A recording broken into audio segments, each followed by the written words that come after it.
Hi guys, welcome to LTX classes UPSC. I'm your Manish Patwada, your Hindu analysis current affairs educator. So మీరందరూ బాగున్నారని ఆశిస్తున్నాను. ఈ తుఫాన్ వల్ల మీరు ఎవరెవరైతే మన కృష్ణా నియర్ బై రీజియన్స్ ఉన్నారో మీ అందరు కొంచెం సేఫ్గా ఉన్నారు, మీ అందరికీ ఏం ఎఫెక్ట్ అవ్వలేదని ఆశిస్తున్నాను. సో ఇవాళ కూడా మన హిందూ అనాలిసిస్ ఏదైతే ఉందో మీకు రికార్డెడ్ వర్షన్ వస్తుంది. లైవ్ సెషన్ ఇవ్వడం అవ్వట్లేదు. సారీ, నాకు కొంచెం ట్రావెలింగ్ ప్రాబ్లం వల్ల కొంచెం ఇబ్బంది అయ్యి I'm unable to provide you live session. So ఆ విధంగా మనం ఇవాళ రికార్డెడ్ సెషన్ అనేది మీకు ప్రొవైడ్ చేస్తున్నాం.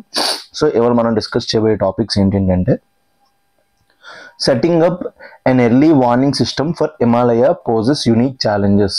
హిమాలయస్ అనేది మీ అందరికీ తెలిసి టెక్టానికల్లీ యాక్టివ్ రీజియన్ అంటాం. సో అక్కడ ఎర్లీ వార్నింగ్ సిస్టమ్స్ పెట్టడం అనేది కొంచెం కష్టం అంట. సో ఆ ఎర్లీ వార్నింగ్ సిస్టమ్స్ ఏంటి, హిమాలయస్లో ప్రెసెంట్ ఎకో సిస్టమ్ ఎట్లా ఉంది, అది ఎలా చేంజ్ అవుతుంది, దానివల్ల ప్రాబ్లమ్స్ ఏంటి అనేది డీల్ చేస్తాం. Disaster management perspective, environment and climate change పర్స్పెక్టివ్లో ఈ ఆర్టికల్ చాలా important. Second, a quip that stings but also inspires. So రీసెంట్గా మన నోబెల్ ప్రైజ్ ఇన్ ఎకనామిక్స్ ఉంది కదా, మన మీ అందరికీ చెప్పాను ఏంటి ఇన్నోవేషన్ కనిపెడుతున్నందుకు క్రియేటివ్ డిస్ట్రక్షన్ గురించి రీసెంట్గా మన నోబెల్ ప్రైజ్ ఇన్ ఎకనామిక్స్ ఇచ్చాం. అందులో మొకైర్ అనే అతను హిస్టోరియన్స్కి ఎక్కువ ఇవ్వాలి ఎకనామిక్ నోబెల్ ప్రైజెస్, ఎందుకంటే వాళ్ళు ప్రెసెంట్ ఉన్న ఎకనామిక్ సిచ్యువేషన్ అర్థమయ్యేలా చేసుకుంటారు, అర్థమయ్యేలా చేస్తారు, మనకు ఒక గైడింగ్ ప్రిన్సిపల్ కింద యాక్ట్ చేస్తారని చెప్పారు. ఆ డిబేట్ మీద సెకండ్ ఆర్టికల్ అనేది చాలా important. Third, index of industrial production growth dips to 3 month లో ఆఫ్ 4% ఇన్ సెప్టెంబర్. సో ఏదైతే ఉందో 3 monthsలో అనమాట, ఈ లాస్ట్ 3 monthsలో చాలా బాగా తగ్గిపోయింది. మెయిన్గా ఇది మ్యానుఫ్యాక్చరింగ్ సెక్టర్ సంబంధించింది కాబట్టి we have to deal with it అనమాట. థర్డ్ ఆర్టికల్ చాలా important from the perspective of prelims. Fourth, centre approves terms of 8th central pay commission. మన సెంట్రల్ 8th పే కమిషన్ రాబోతుంది. అది 18 months టైం ఇచ్చారనమాట. కొత్తగా commission పెట్టారు, అది అందులో మెంబర్స్ని పెట్టారు. వాళ్ళు 18 months లోపల రిపోర్ట్ ఇవ్వాలని చెప్పారు. 5, cloud seeding trials help to check drop in air quality. So మన ఢిల్లీ లోపల ఎయిర్ పొల్యూషన్ గురించి క్లౌడ్ సీడింగ్ చేస్తున్నారని చెప్పాం కదా, అందులో ట్రూ ట్రయల్స్ అయ్యాయంటే వాటి గురించి డిస్కస్ చేద్దాం. సైన్స్ అండ్ టెక్ పర్స్పెక్టివ్లో చాలా important. Third, 6th article, union cabinet decides to raise fertiliser subsidy for winter crops to 37,952 crore. So last year 24,000 crore ఉందంటే ఇప్పుడు రబీ క్రాప్ లోపల ఒక 14,000 పెంచాము, 38,000 crore తీసుకొచ్చాం. ఇది ఫెర్టిలైజర్ వల్ల మన ఫిజికల్ ఎక్స్పెండిచర్ ఏదైతే ఉంటుందో దాని మీద ఇంపాక్ట్ ఏంటి, ఇండియన్ ఫార్మర్స్ మీద ఇంపాక్ట్ ఏంటి అనేది చూద్దాం. 7th, how Amazon's cloud outage affected services and apps globally. So Amazon web services ఏదైతే ఉందో లార్జెస్ట్ క్లౌడ్ ప్రొవైడ్ చేస్తుంది అనమాట. రీసెంట్గా అది కొంచెం ప్రాబ్లం ఫేస్ చేసింది డిఎన్ఎస్ వల్ల, డొమైన్ నేమ్ సిస్టమ్ అంటారు. అందులో కొన్ని ప్రాబ్లమ్స్ ఫేస్ చేయడం వల్ల ఎంత ఎకనామిక్ లాక్స్, ఇప్పుడు వరల్డ్ అంతా ఈ క్లౌడ్ మీద ఎంత డిపెండెంట్ ఉంది, ఫ్యూచర్ ఏ టెక్నాలజీస్ని ఇన్కార్పొరేట్ చేసుకోవాలని చూస్తాం. ఈ 7 ఆర్టికల్స్ అనేవి మీ అందరూ చూస్తే జిఎస్ పేపర్ 3, పేపర్ 4 మీద ఈరోజు ఆర్టికల్స్ అనేవి ఎక్కువగా అయ్యి ఉన్నాయన్నమాట. మెయిన్గా GS paper 3 oriented science and tech economy ఉంది. సో ఈ రోజు ఆర్టికల్స్ అనేవి జిఎస్ పేపర్ 3 పర్స్పెక్టివ్లో చాలా ఇంపార్టెంట్. సో ఎండ్ వరకు ఉండండి, మీకు ప్రతి ఆర్టికల్ మీద మంచిగా పీడిఎఫ్ రెడీ చేయించాను. ఎందుకంటే ట్యాబ్లో చెప్తున్నప్పుడు కొంచెం మాకు కన్స్ట్రెయింట్స్ ఉంటాయి కాబట్టి ఈ పీడిఎఫ్ మీకు ప్రతి పాయింట్ ఎక్కడెక్కడ ఏదేదో రాసుకోవాలి, ఏదేది ఇంపార్టెంటో చెప్తాను, మిమ్మల్ని గైడ్ చేస్తాను. Please be till the end with me. So అంతకన్నా ముందు మన న్యూ బ్యాచ్ అనేది November 1st నుంచి స్టార్ట్ అవబోతుంది. మన ఇండియన్ జాగ్రఫీ స్టార్ట్ అవబోతుంది. నేను డిపిఎస్పి స్టార్ట్ చేయబోతున్నాను. ఫండమెంటల్ రైట్స్ అయిపోబోతున్నాయి పాలిటీ లోపల. సో ఎవరైనా కోర్సెస్ జాయిన్ అవుదాం అనుకుంటే you can join our courses అనమాట. సో మన దగ్గర UPSC infinity plus course launch చేసాం. ఈ యూపీఎస్సీ ఇన్ఫినిటీ ప్లస్ ఏంటంటే మన యూపీఎస్సీ ఇన్ఫినిటీ కోర్స్ ఏదైతే ఉందో దాని అప్గ్రేడేషన్ అనమాట. యూపీఎస్సీ ఇన్ఫినిటీ లోపల మీకు ఏమేమి దొరికేవి, జిఎస్ ప్రిలిమ్స్ అండ్ మెయిన్స్ రెండు ఇంటిగ్రేటెడ్గా ప్రతిదీ కూడా ఇన్డెప్త్గా టాప్ లెవెల్ ఫ్యాకల్టీ మీకు టీచ్ చేస్తున్నాం. సో ఏదైతే ఉందో జిఎస్ ప్రిలిమ్స్ ఎస్ మెయిన్స్ అవన్నీ యూపీఎస్సీ ఇన్ఫినిటీలో ఉండేది. ఎన్సీఆర్టీ ఫౌండేషన్ మీ అందరికీ తెలుసు, ఎన్సీఆర్టీస్ ఎంత ఇంపార్టెంట్ ఎగ్జామ్కి. ఎన్సీఆర్టీస్ లేకుండా ముందుకెళ్ళాం. ఏ టాపర్ చూడండి, ఏ టాపర్ స్టాక్ చూడండి, ప్రతి ఒక్కరు కూడా ఎన్సీఆర్టీస్ మాట్లాడతారు. మనకు కూడా తెలుసు, మన ఇన్స్టిట్యూట్ కూడా ఎన్సీఆర్టీస్ మీ అందరికి ఇవ్వాలి హై క్వాలిటీగా. అందుకే ప్రతి ఫ్యాకల్టీ చేత మీకు ఎన్సీఆర్టీస్ అనేవి లైవ్ రికార్డెడ్ సెషన్స్ అనేవి పెట్టించామన్నమాట. మన యాప్లో ఎన్సీఆర్టీ ఫౌండేషన్ కోర్సెస్ కూడా మీకు అవైలబుల్ ఉన్నాయి. Third, current affairs which are very important. ఇప్పుడు ఏ క్వశ్చన్ చూసుకున్నా స్టాటిక్ రావట్లేదు, క్వశ్చన్ స్టాటిక్ నుంచే వస్తుంది, స్టాటిక్ కాన్సెప్ట్స్ నుంచే వస్తుంది, but they linking everything with the current affair అనమాట. కరెంట్ అఫైర్లో ఉన్న కాన్సెప్ట్ని స్టాటిక్ లింక్ చేసి క్వశ్చన్స్ అడుగుతున్నారు. సో దానివల్ల current affairs are very important for our UPSC preparation. So అది మైండ్లో పెట్టుకొని ఎవ్రీడే మార్నింగ్ మీకు హిందూ నేను ప్రొవైడ్ చేస్తున్నాను. బట్ కంప్లీట్లీ 2 months అవుతుంది. 2 monthsకి మీ గురించి లిటరలీ చెప్తున్నా, ఐఎమ్ టాయిలింగ్ హార్డ్. ప్రతి ఎఫర్ట్ మీ గురించే పెడుతున్నాను అనమాట. మీకు బెస్ట్ క్వాలిటీ హిందూ అనాలిసిస్ ఇవ్వాలి. ఎవరైతే మన తెలుగు ఆస్పిరెంట్స్ ఉన్నారో, కొంతమందికి హిందీ రాదు, ఇంగ్లీష్ రాదు, అలా ఫీల్ అవుతున్నారో, మీకు ఢిల్లీ లెవెల్లో ఏవైతే ఇన్స్టిట్యూట్స్ ప్రొవైడ్ చేస్తున్నాయో సేమ్ అంతకు మించే. ఎందుకంటే అక్కడ ఫ్యాకల్టీస్ ఉన్నారంటే ఢిల్లీ ఇప్పుడు ఫర్ ఎగ్జాంపుల్ మీ అందరికీ బాగా ఫేమస్ అన్ అకాడమీ ఉంది. అందులో ఒక టీచర్ శర్మ సార్ వచ్చారంటే అతను ఓన్లీ పాలిటీ యాంగిల్లో బాగా చెప్తారు, మిగతా యాంగిల్ వదిలేస్తారు అనాలిసిస్. బట్ నేను మీ గురించి ఆల్రౌండ్గా ఈ సబ్జెక్ట్ లేదు, ఆ సబ్జెక్ట్ లేదు, మీ అందరికీ తెలిసిందే మనీష్ సార్ ఏ సబ్జెక్ట్ పట్టుకున్నా గట్టిగా ఇస్తారు. సో మీకు అన్ని subjects all round development with respect to ఎగ్జామ్కి ఎంత ఇంపార్టెంటో అంత పర్స్పెక్టివ్లో తీసుకెళ్తున్నాను. రాత్రి కార్తిక్ సార్ మిగతా ఆర్టికల్స్ ఏవైతే ఇండియన్ ఎక్స్ప్రెస్ మిగతా వాటిలో ఉంటాయో వాటిని కవర్ చేస్తున్నారు. కంప్లీట్గా మా ఇద్దరం కలిపి మొత్తం 360 degrees కరెంట్ అఫైర్స్ని కవర్ చేస్తున్నాం. CSAT very limited institutions. చాలా మందికి మ్యాథ్స్ అంటే ప్రాబ్లం ఉంటుంది, మీ అందరికీ తెలిసిందే. Maths is problem for everyone. So ఎవరెవరికైతే మ్యాథ్స్ రాదో, మ్యాథ్స్ అంటే భయం ఉందో, ఎందుకంటే మన ప్రిలిమ్స్లో పేపర్ 2 GS పేపర్ 2 సీసెట్, అందులో 50 questions వరకు రీజనింగ్ అండ్ యాప్టిట్యూడ్ నుంచి వస్తాయి. సో అది కవర్ చేయడానికి మీకు 3 months కోర్స్ ఎక్కడ కూడా ఈ కోర్స్ లోపల ఇంక్లూడ్ అయ్యి ఉండదు. 3 months from starting to end ప్రతిదీ కూడా నేర్పిస్తాం అనమాట. అది మన సీసెట్ కోర్స్ లోపల ఇంక్లూడెడ్. దాంతోపాటు at the end answer writing, test series, ఈ రెండు ఇంపార్టెంట్. ఏది చదివినా ఎంత చేసినా it all comes down to test series అనమాట. Prelims test series module based టెస్ట్లు అవుతాయి. ఎవ్రీ వీక్ టాపర్ మేము అనౌన్స్ చేస్తాం. సో దానివల్ల మీ మీద కాంపిటేటివ్ స్పిరిట్ బిల్డ్ అవుద్ది. అట్ ది ఎండ్ మనకి లాస్ట్ 3 months వచ్చినప్పటికీ ఎవరెవరైతే ఉన్నారో మీ అందరికీ కూడా ఫుల్ లెంత్ టెస్ట్లు అవుతుంటే కంప్లీట్ టెస్ట్ అవ్వడం వల్ల మీరు ప్రిలిమ్స్కి రెడీ అవుతారు. Mains from the perspective of mains మన ఇన్స్టిట్యూషన్ మెయిన్గా మెయిన్స్ మీద పెడుతుంది. So daily answer writing programme ఉంది. ఒక క్వశ్చన్ ఇచ్చి లైవ్లోనే మీకు చెప్పి దాన్ని మీరు లైవ్లోనే ఆన్సర్ రాశాక మీ లోపల ఏం మిస్టేక్స్ ఉన్నాయి, ఎక్కడ తప్పులు రాస్తున్నారో చెప్పి దాన్ని రివ్యూ చేసి మోడల్ ఆన్సర్ అనేది ప్రొవైడ్ చేయడం జరుగుతుంది. ఎవ్రీడే ఆన్సర్ రైటింగ్ మీద మీకు ఫోకస్ చేస్తాం. ఇవన్నీ కూడా మీకు with inclusion of APSC group 1, TGPSC group 1 and group 2 మొత్తం కలిపి UPSC infinity plus course launch చేస్తాం. మీ అన్ని కూడా కలిపి మీకు 80,000, that with EMI option. Sudden గా మీకు కట్టలేని సార్ డబ్బులు అనుకునే వాళ్ళకి ఈఎంఐ ఆప్షన్ కూడా ప్రొవైడెడ్ ఉందన్నమాట. సో చూడండి, యూపీఎస్సీ ఇన్ఫినిటీ ప్లస్ ద్వారా మీరు ఇంకెక్కడికి వెళ్ళిన అవసరం లేదు. All states and UPSC related ప్రతి కోర్సు కూడా ఈ ఒక్క కోర్సులోనే మేము మీ గురించి ఇంక్లూడ్ చేసి ఉంచాం. ఎవరెవరైతే వైజాగ్ నియర్ బై ఏరియాస్ ఉన్నారో, చాలా మంది హైదరాబాద్ నుంచి వస్తున్నారు students, Vizag nearby areas నుంచి ఉన్నారు. ఎక్కడ ఉన్నారో మీరు అందరూ ఇక్కడికి వచ్చేసి ఆఫ్లైన్ క్యాంపస్ ఉంది, you can utilise the opportunity. మన దగ్గర స్టడీ హాల్ ఉంది, ఏసీ రూమ్స్ ఉన్నాయి, ఏసీ క్లాస్ రూమ్స్ ఉన్నాయి, మన దగ్గర డిజిటల్ బోర్డ్స్ ఉన్నాయి, బెంచెస్ అనేవి హై క్వాలిటీ బెంచెస్, ప్రతిదీ కూడా ఫ్యాకల్టీ అండ్ స్టూడెంట్ ఫ్రెండ్లీ మొత్తం అన్ని మీకు ప్రొవైడ్ ఉన్నాయి. లేదంటే యూ హ్యావ్ ఆన్లైన్. సో మీకు ఓన్లీ నా క్లాసెస్ నచ్చి సార్ నాకు ఓన్లీ మనీష్ సార్ ఒక ఎన్వైర్న్మెంట్ ఇప్పుడు పాలిటీ కావాలనుకుంటే you can contact this number 7893899553. ఈ నెంబర్ కాంటాక్ట్ చేయండి. 3 రోజులు డెమో చూడండి. మీకు మేడం 3 days యాక్సెస్ ఇస్తారు డెమోకి. డెమో చూసి నచ్చితేనే జాయిన్ అవ్వండి. ఎందుకంటే ఎల్టీఎక్స్ వాంట్స్ స్టూడెంట్స్ అనమాట. స్టూడెంట్స్ యొక్క బెనిఫిట్ గురించి మేము ఎక్కువ ఆలోచిస్తాం. అందు గురించి మీకు ఇన్ని ఇనిషియేటివ్స్, ఇన్ని అనాలిసిస్, మీరు ఏమేమి అడిగితే ప్రతిదీ కూడా యూట్యూబ్లో ఫ్రీగా ప్రొవైడ్ చేయడం ట్రై చేస్తాం అనమాట. That is our pre requisite అనమాట. లేదు సార్ మాకు యూపీఎస్సీ ఇన్ఫినిటీ ప్లస్ వద్దు, మాకు ఓన్లీ యూపీఎస్సీ ఇన్ఫినిటీ కావాలనుకుంటే it is at the cost of 70,000 అనమాట. లేదంటే అది కూడా ఉంది, దట్టు ఈఎంఐ ఆప్షన్ 5,000 దానికి.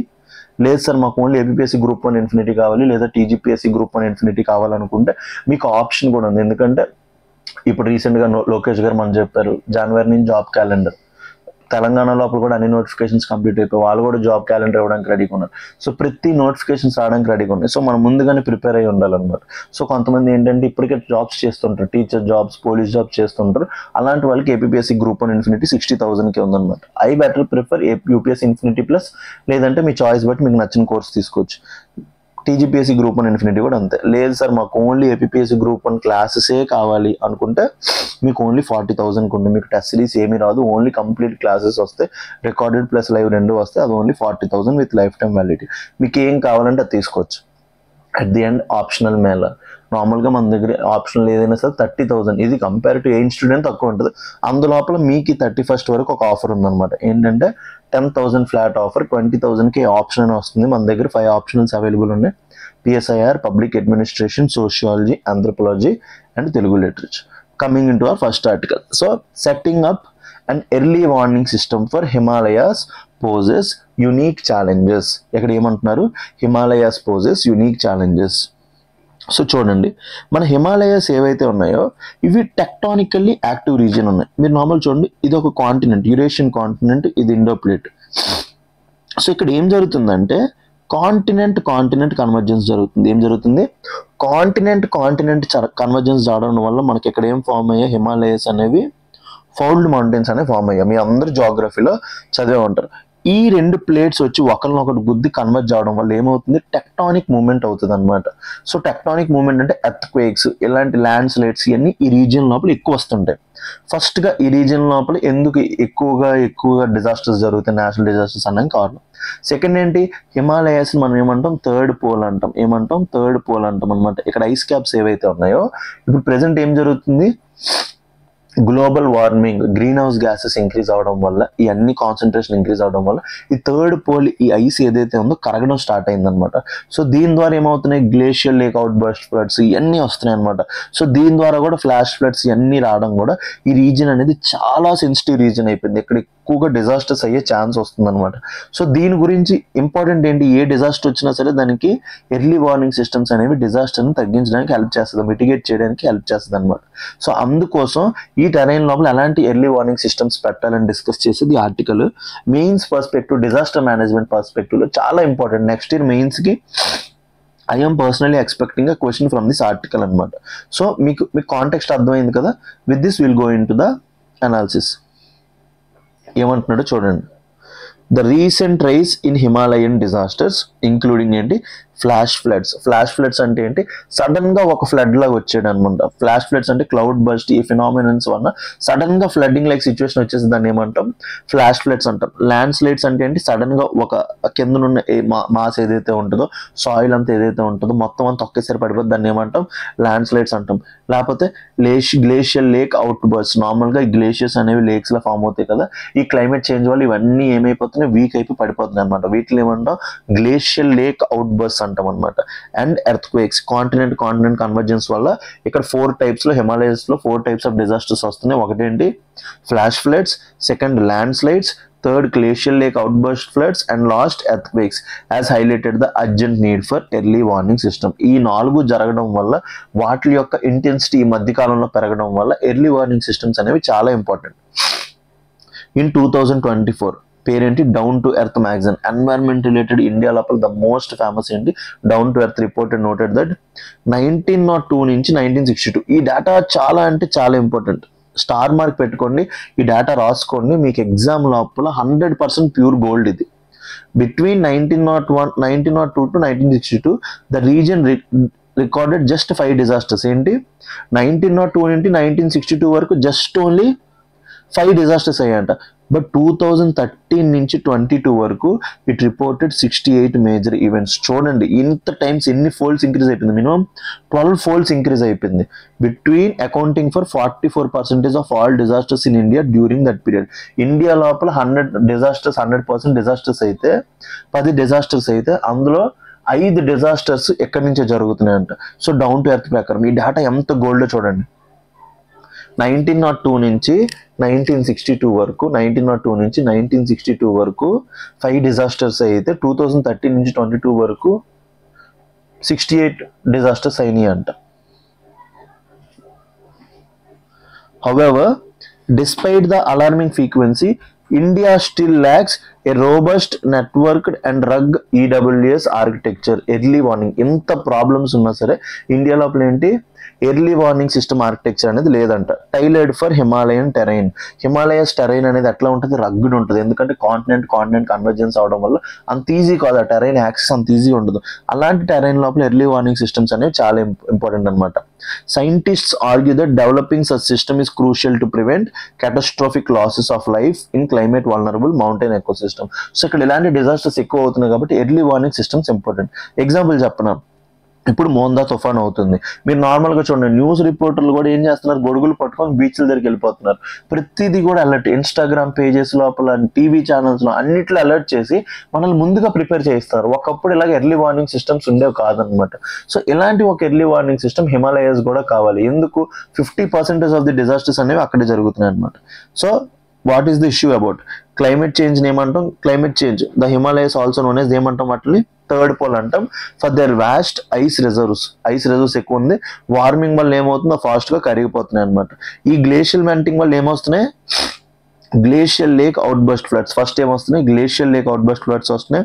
ఎరాటిక్ ప్రెసిపిటేషన్స్ ఎప్పుడు పడుతుందో తెలియట్లేదు. ఎరాటిక్ ప్రెసిపిటేషన్స్ అంటే ఏంటి, ఈ వ్యాలీస్ ఈ రీజియన్ లోపల ఏమవుతుందంటే క్లౌడ్స్ అనేవి మర్జ్ అయిపోతున్నాయి. క్లౌడ్స్ అనేవి మర్జ్ అయిపోయి ఏం చేస్తున్నాయంటే large dry spells followed by short intense rainfalls. ఏమవుతున్నాయి, షార్ట్ ఇంటెన్స్ రెయిన్ఫాల్స్ అనమాట. షార్ట్ రెయిన్ఫాల్స్ అంటే వర్షం సడన్ గా గట్టిగా పడిపోద్ది, లేకపోతే అసలు వర్షం పడదు. సో ఈ వ్యాలీ రీజియన్స్ లోపల, ప్లెయిన్ కాదు కదా, వ్యాలీ రీజన్ కదా, హిమాలయన్ రీజన్ కాబట్టి అక్కడ ఎక్కువగా ఎఫెక్ట్ చూపిస్తుంది అనమాట. Flash floods and landslides. Permafrost thawing అంటే ఆ ఐస్ ఏదైతే ఉందో ఎప్పటి నుంచో కరగట్లేదు, అది కూడా ఏమైపోతుంది, కరిగిపోవడం వల్ల ఏమవుతుంది, ఆ స్లోప్ అనేది ఇన్స్టెబిలిటీ అయిపోయి ఇన్ఫ్రాస్ట్రక్చర్ అనేది కొలాప్స్ అయిపోతుంది అనమాట. ఇవన్నీ కూడా ప్రెసెంట్ ప్రాబ్లమ్స్.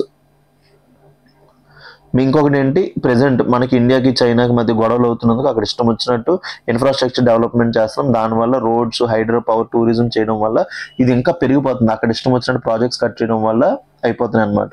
రీసెంట్ డిజాస్టర్స్ ఏంటి, mount Everest blizzard. Mount Everest లోపల చిన్న బ్లిజార్డ్ అయింది, దానివల్ల థౌజండ్స్ ఆఫ్ ట్రక్కర్స్ ఎవరెవరైతే ఎక్కుతుంటారో వాళ్ళు ట్రాప్ అయిపోయారు.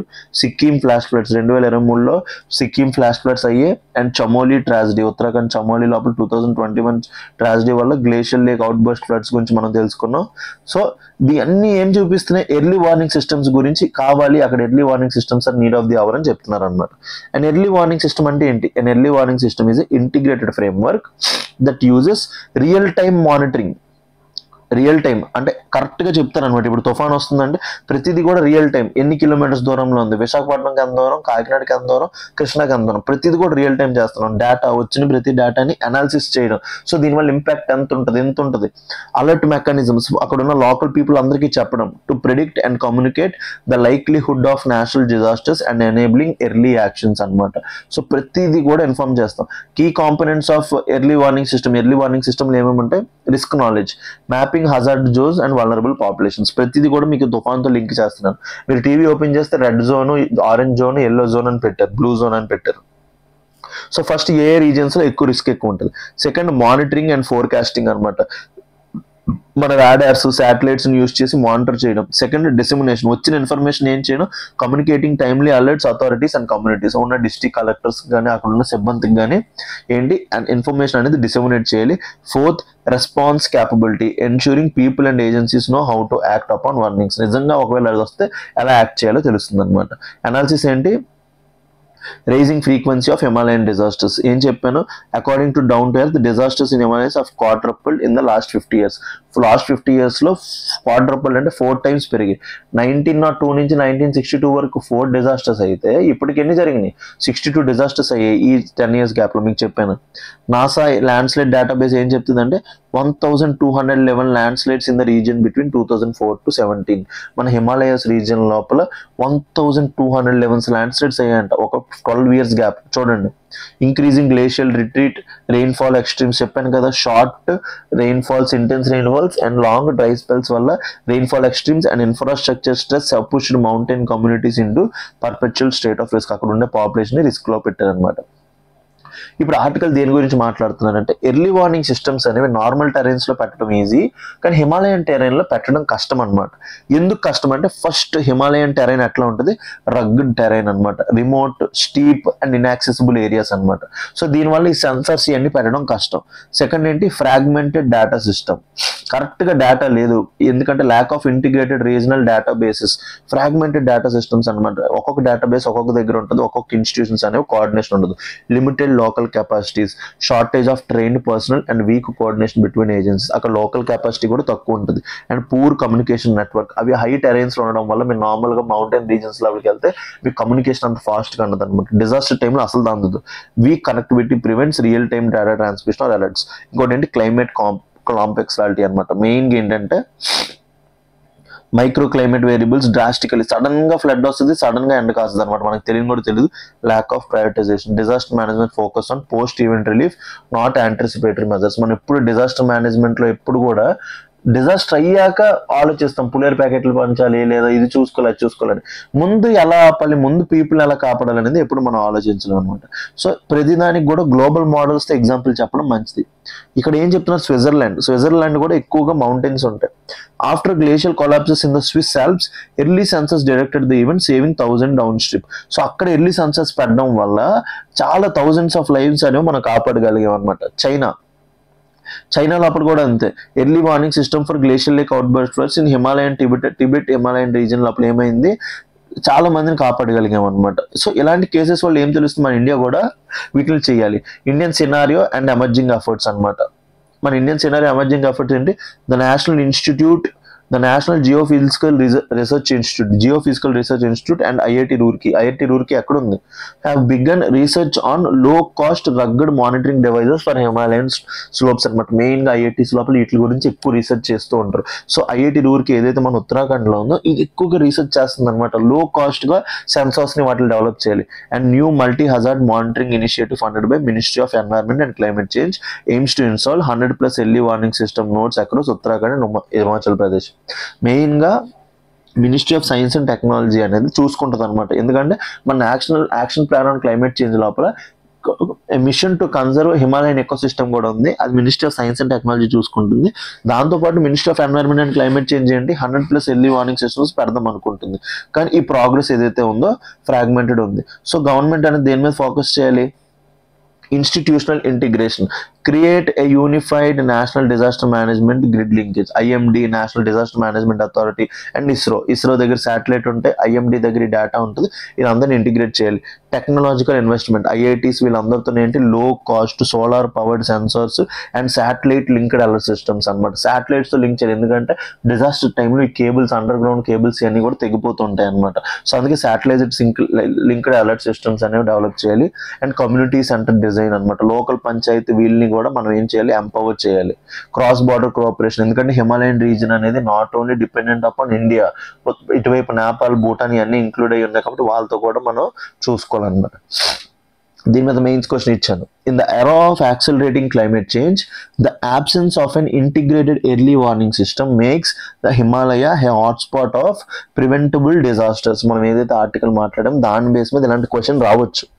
Discuss the challenges and way forwards in establishing effective early warming network in the Himalayan reason. ప్రతిదీ కూడా ఇప్పుడు మీకు డిస్కస్ చేసిన పార్ట్లోనే ఉంది. ఛాలెంజెస్ ఏంటి, రగ్గడ్ టెరైన్, ఇన్స్టిట్యూషనల్ ఏదైతే ఉందో ఇన్స్టిట్యూషనల్ కన్వర్జెన్స్ లేదు, హై కాస్ట్స్, లేకపోతే ల్యాక్ ఆఫ్ కనెక్టివిటీ ఇష్యూస్, ఇవన్నీ కూడా ప్రాబ్లమ్స్. వే ఫార్వర్డ్ ఏంటి, పాలసీ మెజర్స్ ఏంటి, అన్ని ఇన్స్టిట్యూట్స్ ఆఫ్ ది గవర్నమెంట్ ఏవైతే ఉన్నాయో వాటిలో ఇంటిగ్రేట్ చేయాలి.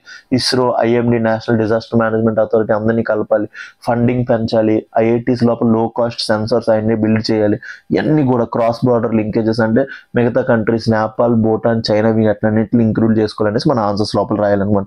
ఈ ఆర్టికల్ మీరు చదివిన తర్వాత దీని మీద ఒక క్వశ్చన్ వస్తే కంప్లీట్ గా రాయగలరు. కంపేర్ టు అదర్స్ మీరు చాలా బాగా ఆన్సర్ రాయగలరు. This is the mains question. So మన దగ్గర UPSC mains answer writing combo ఉంది. సో డైలీ మన దగ్గర ఏదైతే టెస్ట్ సిరీస్ జరుగుతుందో దాంతోపాటు మీకు వీక్లీ టెస్ట్ సిరీస్ ప్రొవైడ్ చేస్తాం. పేపర్ కరెక్షన్ అప్పటికప్పుడే జరుగుతుంది. మీకు మోడల్ ఆన్సర్స్ కూడా ఇస్తాం. పేపర్ కరెక్షన్ అనేది కంప్లీట్ రివ్యూ అవుతుంది అనమాట. ఇంట్రో నుంచి కన్క్లూజన్ వరకు ఎక్కడెక్కడ ప్రతి పాయింట్ చదివి క్రిటికల్ అనాలిసిస్ అనేది మీకు ప్రొవైడ్ చేస్తాం. చాలా మందికి ఆన్సర్ రైటింగ్ రాదు, రాయడం రాదు, చదువుతారు, చాలా బాగా చదువుతారు, చాలా తెలివైన వాళ్ళు ఉంటారు, రాయలేరు. వాళ్ళు ఉన్న ఐడియాస్ని ఆ పేపర్ మీద 2 పేపర్ల మీద పెట్టలేరు అనమాట. సో అలాంటి వాళ్ళ గురించి basics of answer writing classes నేను చెప్తాం.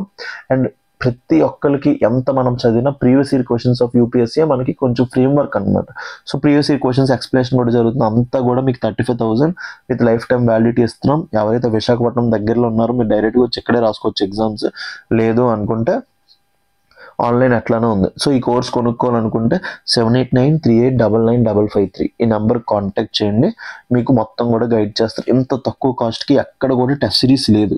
నేను వినో చెప్తున్నా కదా, నేను 2 సార్లు మెయిన్స్ రాశాను. 2 సార్లు మెయిన్స్ రాసినప్పుడు ఒక్కొక్కసారి నాకు 50,000 అయింది టెస్ట్ సిరీస్కి ఒక మెయిన్స్ అప్పుడు. అది కూడా లిమిటెడ్ పీరియడ్ అనమాట, లైఫ్ టైం వ్యాలిడిటీ రాదు. సో ఇలాంటి ఒక టెస్ట్ సిరీస్ అనేది చాలా ఒక గోల్డెన్ ఆపర్చునిటీ ఫర్ ఆస్పిరెంట్స్ అనమాట. Believe me, as an aspirant నేను ఆ సైడ్ నుంచి చెప్తున్నాను, test series is very worth for money. So దీన్ని ఎవరెవరైతే సీరియస్గా ఆన్సర్ రైటింగ్ రాద్దాం అనుకుంటున్నారో once see this. Third second article ఏంటి, the 2025 Nobel prize in economics sparked wide debate after laureate Joel Mokyr ఏదైతే ఉన్నారో remarked that economic historians don't win the prize. Economic historians నార్మల్గా ఏంటి, ఎకనామిక్స్ లోపల short term long term ఉంటాయి అనమాట. Short term అంటే ఏంటి, ఇప్పుడు ప్రెసెంట్ ఉన్న ఇన్ఫ్లేషన్ ప్రాబ్లమ్స్, ఆర్టిఫిషియల్ ఇంటెలిజెన్స్ వల్ల ఎకనామిక్ గ్రోత్ వల్ల ప్రాబ్లమ్స్ ఏంటి, ఇప్పుడు ప్రెసెంట్ వరల్డ్ అంతా ఎట్లా ఆలోచిస్తుంది అనమాట. ఎకనామిక్ హిస్టోరియన్స్ ఏంటంటే వీళ్ళు పాస్ట్ లో ఎక్స్పీరియన్స్ బేస్ చేసుకుని ఫ్యూచర్ ఎట్లా ఉంటుందో ప్రిడిక్ట్ చేస్తారు. సో ఇప్పుడు ఏం చెప్తున్నారంటే నోబెల్ ప్రైజెస్ అంటే షార్ట్ టర్మ్ గెయిన్స్ గురించి ఇస్తున్నారంట. ఏవైతే లాంగ్ టర్మ్ గా ఎకనామిక్ హిస్టోరియన్స్ వీళ్ళు ఉంటారో వీళ్ళకి ఇవ్వడం మానేశారంట. సో దీనివల్ల డిబేట్ ఏమైంది, ఓన్లీ షార్ట్ టర్మ్ గురించి ఆలోచిస్తున్నారు, లాంగ్ టర్మ్ ఆలోచించట్లేదు అనేసి ఈ జోల్ మొకేర్ యొక్క స్టేట్మెంట్ వల్ల ప్రెసెంట్ ఇది మొత్తం ఈ డిబేట్ స్టార్ట్ అయింది. సో ఇతను ఏదైతే చెప్పాడో అతని దాంట్లో 100% ఉందన్నమాట. ఇప్పుడు ఈ ఒక రీజన్ ఉంది, ఈ రీజన్ లోపల ఫ్లడ్ వస్తుందో లేకపోతే సైక్లోన్ వచ్చే ఛాన్స్ ఉంది, ఎట్లా తెలుస్తుంది, పాస్ట్ లో అక్కడ ఎప్పుడో ఏదో వచ్చి ఉండాలి కదా. సో ఎకనామిక్ హిస్టోరియన్స్ కూడా పాస్ట్ నుంచి చదువుతున్నారు కాబట్టి ఎకనామిక్ సిస్టమ్స్ ని, వాళ్ళకి తెలుసు ఏ టెక్నాలజీ వచ్చినప్పుడు దాన్ని ఎట్లా ఇంటిగ్రేట్ చేయాలని వాళ్ళ ఎక్స్పీరియన్స్ ద్వారా చెప్తుంటారు అనమాట. సో దాని గురించి వాళ్ళకి కూడా నోబెల్ ప్రైజ్ ఎక్కువ ఇవ్వాలనేసి అనమాట. This tongue-in-cheek observation ignited discussions on the role of history in understanding economics. So దీని మీద మళ్ళీ డిబేట్ స్టార్ట్ అయిందనమాట. The value of long-term analysis and the relationship between technology, society and growth. So technology, society, growth మీద ఆ మూడిట్ల మధ్య analysis link ఏదైతుందో దాని గురించి మాట్లాడామన్నమాట. While Mocair's stung economic historians, it also served as a intellectual provocation అనమాట. So దీని మీద కొత్త అవెన్యూస్ ఓపెన్ అయ్యే ఛాన్స్ ఉంది. Highlighting that modern economic politics debate often ignore historical context. పాత వాటి గురించి ఆలోచించట్లేదు, focusing on short term empirical correlations and quantitative models. ఇప్పుడు ప్రెసెంట్ అంతా ఇప్పుడేం జరుగుతుంది, ఇప్పుడున్న డేటా బట్టి కంపేర్ చేసుకుంటారు తప్ప పాస్ట్ గురించి ఏం ఆలోచించట్లేదు. సో దాని గురించి ఈ ఆర్టికల్ అంతా అనమాట. సో ఈ సంవత్సరం దేనికి ఇచ్చారు, జోల్ మొకేర్ వీళ్ళందరికీ క్రియేటివ్ డిస్ట్రక్షన్ అనే కాన్సెప్ట్ గురించి అనమాట. క్రియేటివ్ డిస్ట్రక్షన్ అంటే ఇప్పుడు నా దగ్గర iPhone 17 ఉంది, నెక్స్ట్ ఒక 3 years తర్వాత iPhone 20 వస్తుంది. iPhone 20 కంపేర్ టు iPhone 17 ఏదో ఒక బ్రేక్ త్రూ తీసుకొస్తుంది కదా. సో దానివల్ల ఏమవుతుంది, iPhone 17 లో వచ్చే టెక్నాలజీ అనేది రిడెండెంట్ అయిపోద్ది అనమాట. దాన్ని ఏమంటాం క్రియేటివ్ డిస్ట్రక్షన్. క్రియేటివ్ డిస్ట్రక్షన్ అంటే ఒక టెక్నాలజీ వచ్చి ఇంకొక టెక్నాలజీని రీప్లేస్ చేయడానికి మనం ఏమంటాం క్రియేటివ్ డిస్ట్రక్షన్ అంటాం అనమాట. సో దాని గురించి వీళ్ళు మాట్లాడినందుకు మన 2018 ఎకనామిక్ సర్వేలో చెప్పారు, బట్ దీన్ని ఎకనామిక్ హిస్టరీతో వీళ్ళు లింక్ చేశారనమాట. ఇండస్ట్రియల్ రెవల్యూషన్స్ నుంచి చాలా క్రియేటివ్ డిస్ట్రక్షన్ అనేది వరల్డ్ మొత్తాన్ని గ్రో అవడానికి ట్రై చేస్తుంది. ఇప్పుడు ఎందుకు మన దగ్గర ఎంత సస్టైన్డ్ ఎకనామిక్ గ్రోత్స్ ఉన్నాయి, పాస్ట్ లో ఎందుకు ఉండేవి కాదు, ఇండస్ట్రియల్ రెవల్యూషన్ నుంచి ఎందుకు ఇంత ఎకనామిక్ గ్రోత్స్ ఉంటున్నాయంటే because of the concept of creative destruction. అది చెప్పినందుకు వీళ్ళకి ఈ సంవత్సరం నోబెల్ ప్రైజ్ ఇచ్చారు. సో దాని బేస్ మీద ఈ ఆర్టికల్ అనమాట. మీకు ఒక చిన్న బ్యాక్గ్రౌండ్ ఇస్తున్నాను అంతే. The intellectual significance of Mocair's Nobel and his central argument that modern growth is social technology built on collective learning, civic institutions and historical experimentation. ఇప్పుడు ఏదైతే మనం గ్రోత్ ఎక్స్పీరియన్స్ చేస్తున్నామో అది పాత కాలం నుంచి వచ్చింది అనమాట. సివిక్ ఇన్స్టిట్యూషన్స్, హిస్టారికల్ ఎక్స్పెరిమెంటేషన్స్ అంతా కూడా ఆర్టిల్ బేస్ మీద అయిందనమాట. How economic history continues to matter in understanding today's transitions. So పాత కాలంలో ఏం జరిగేది తెలిస్తే ఏ వాళ్ళ ట్రాన్సిషన్ గురించి తెలుస్తాయి అనమాట. From artificial intelligence to digital capitalism. So economic history చదవడం అనేది చాలా ఇంపార్టెంట్.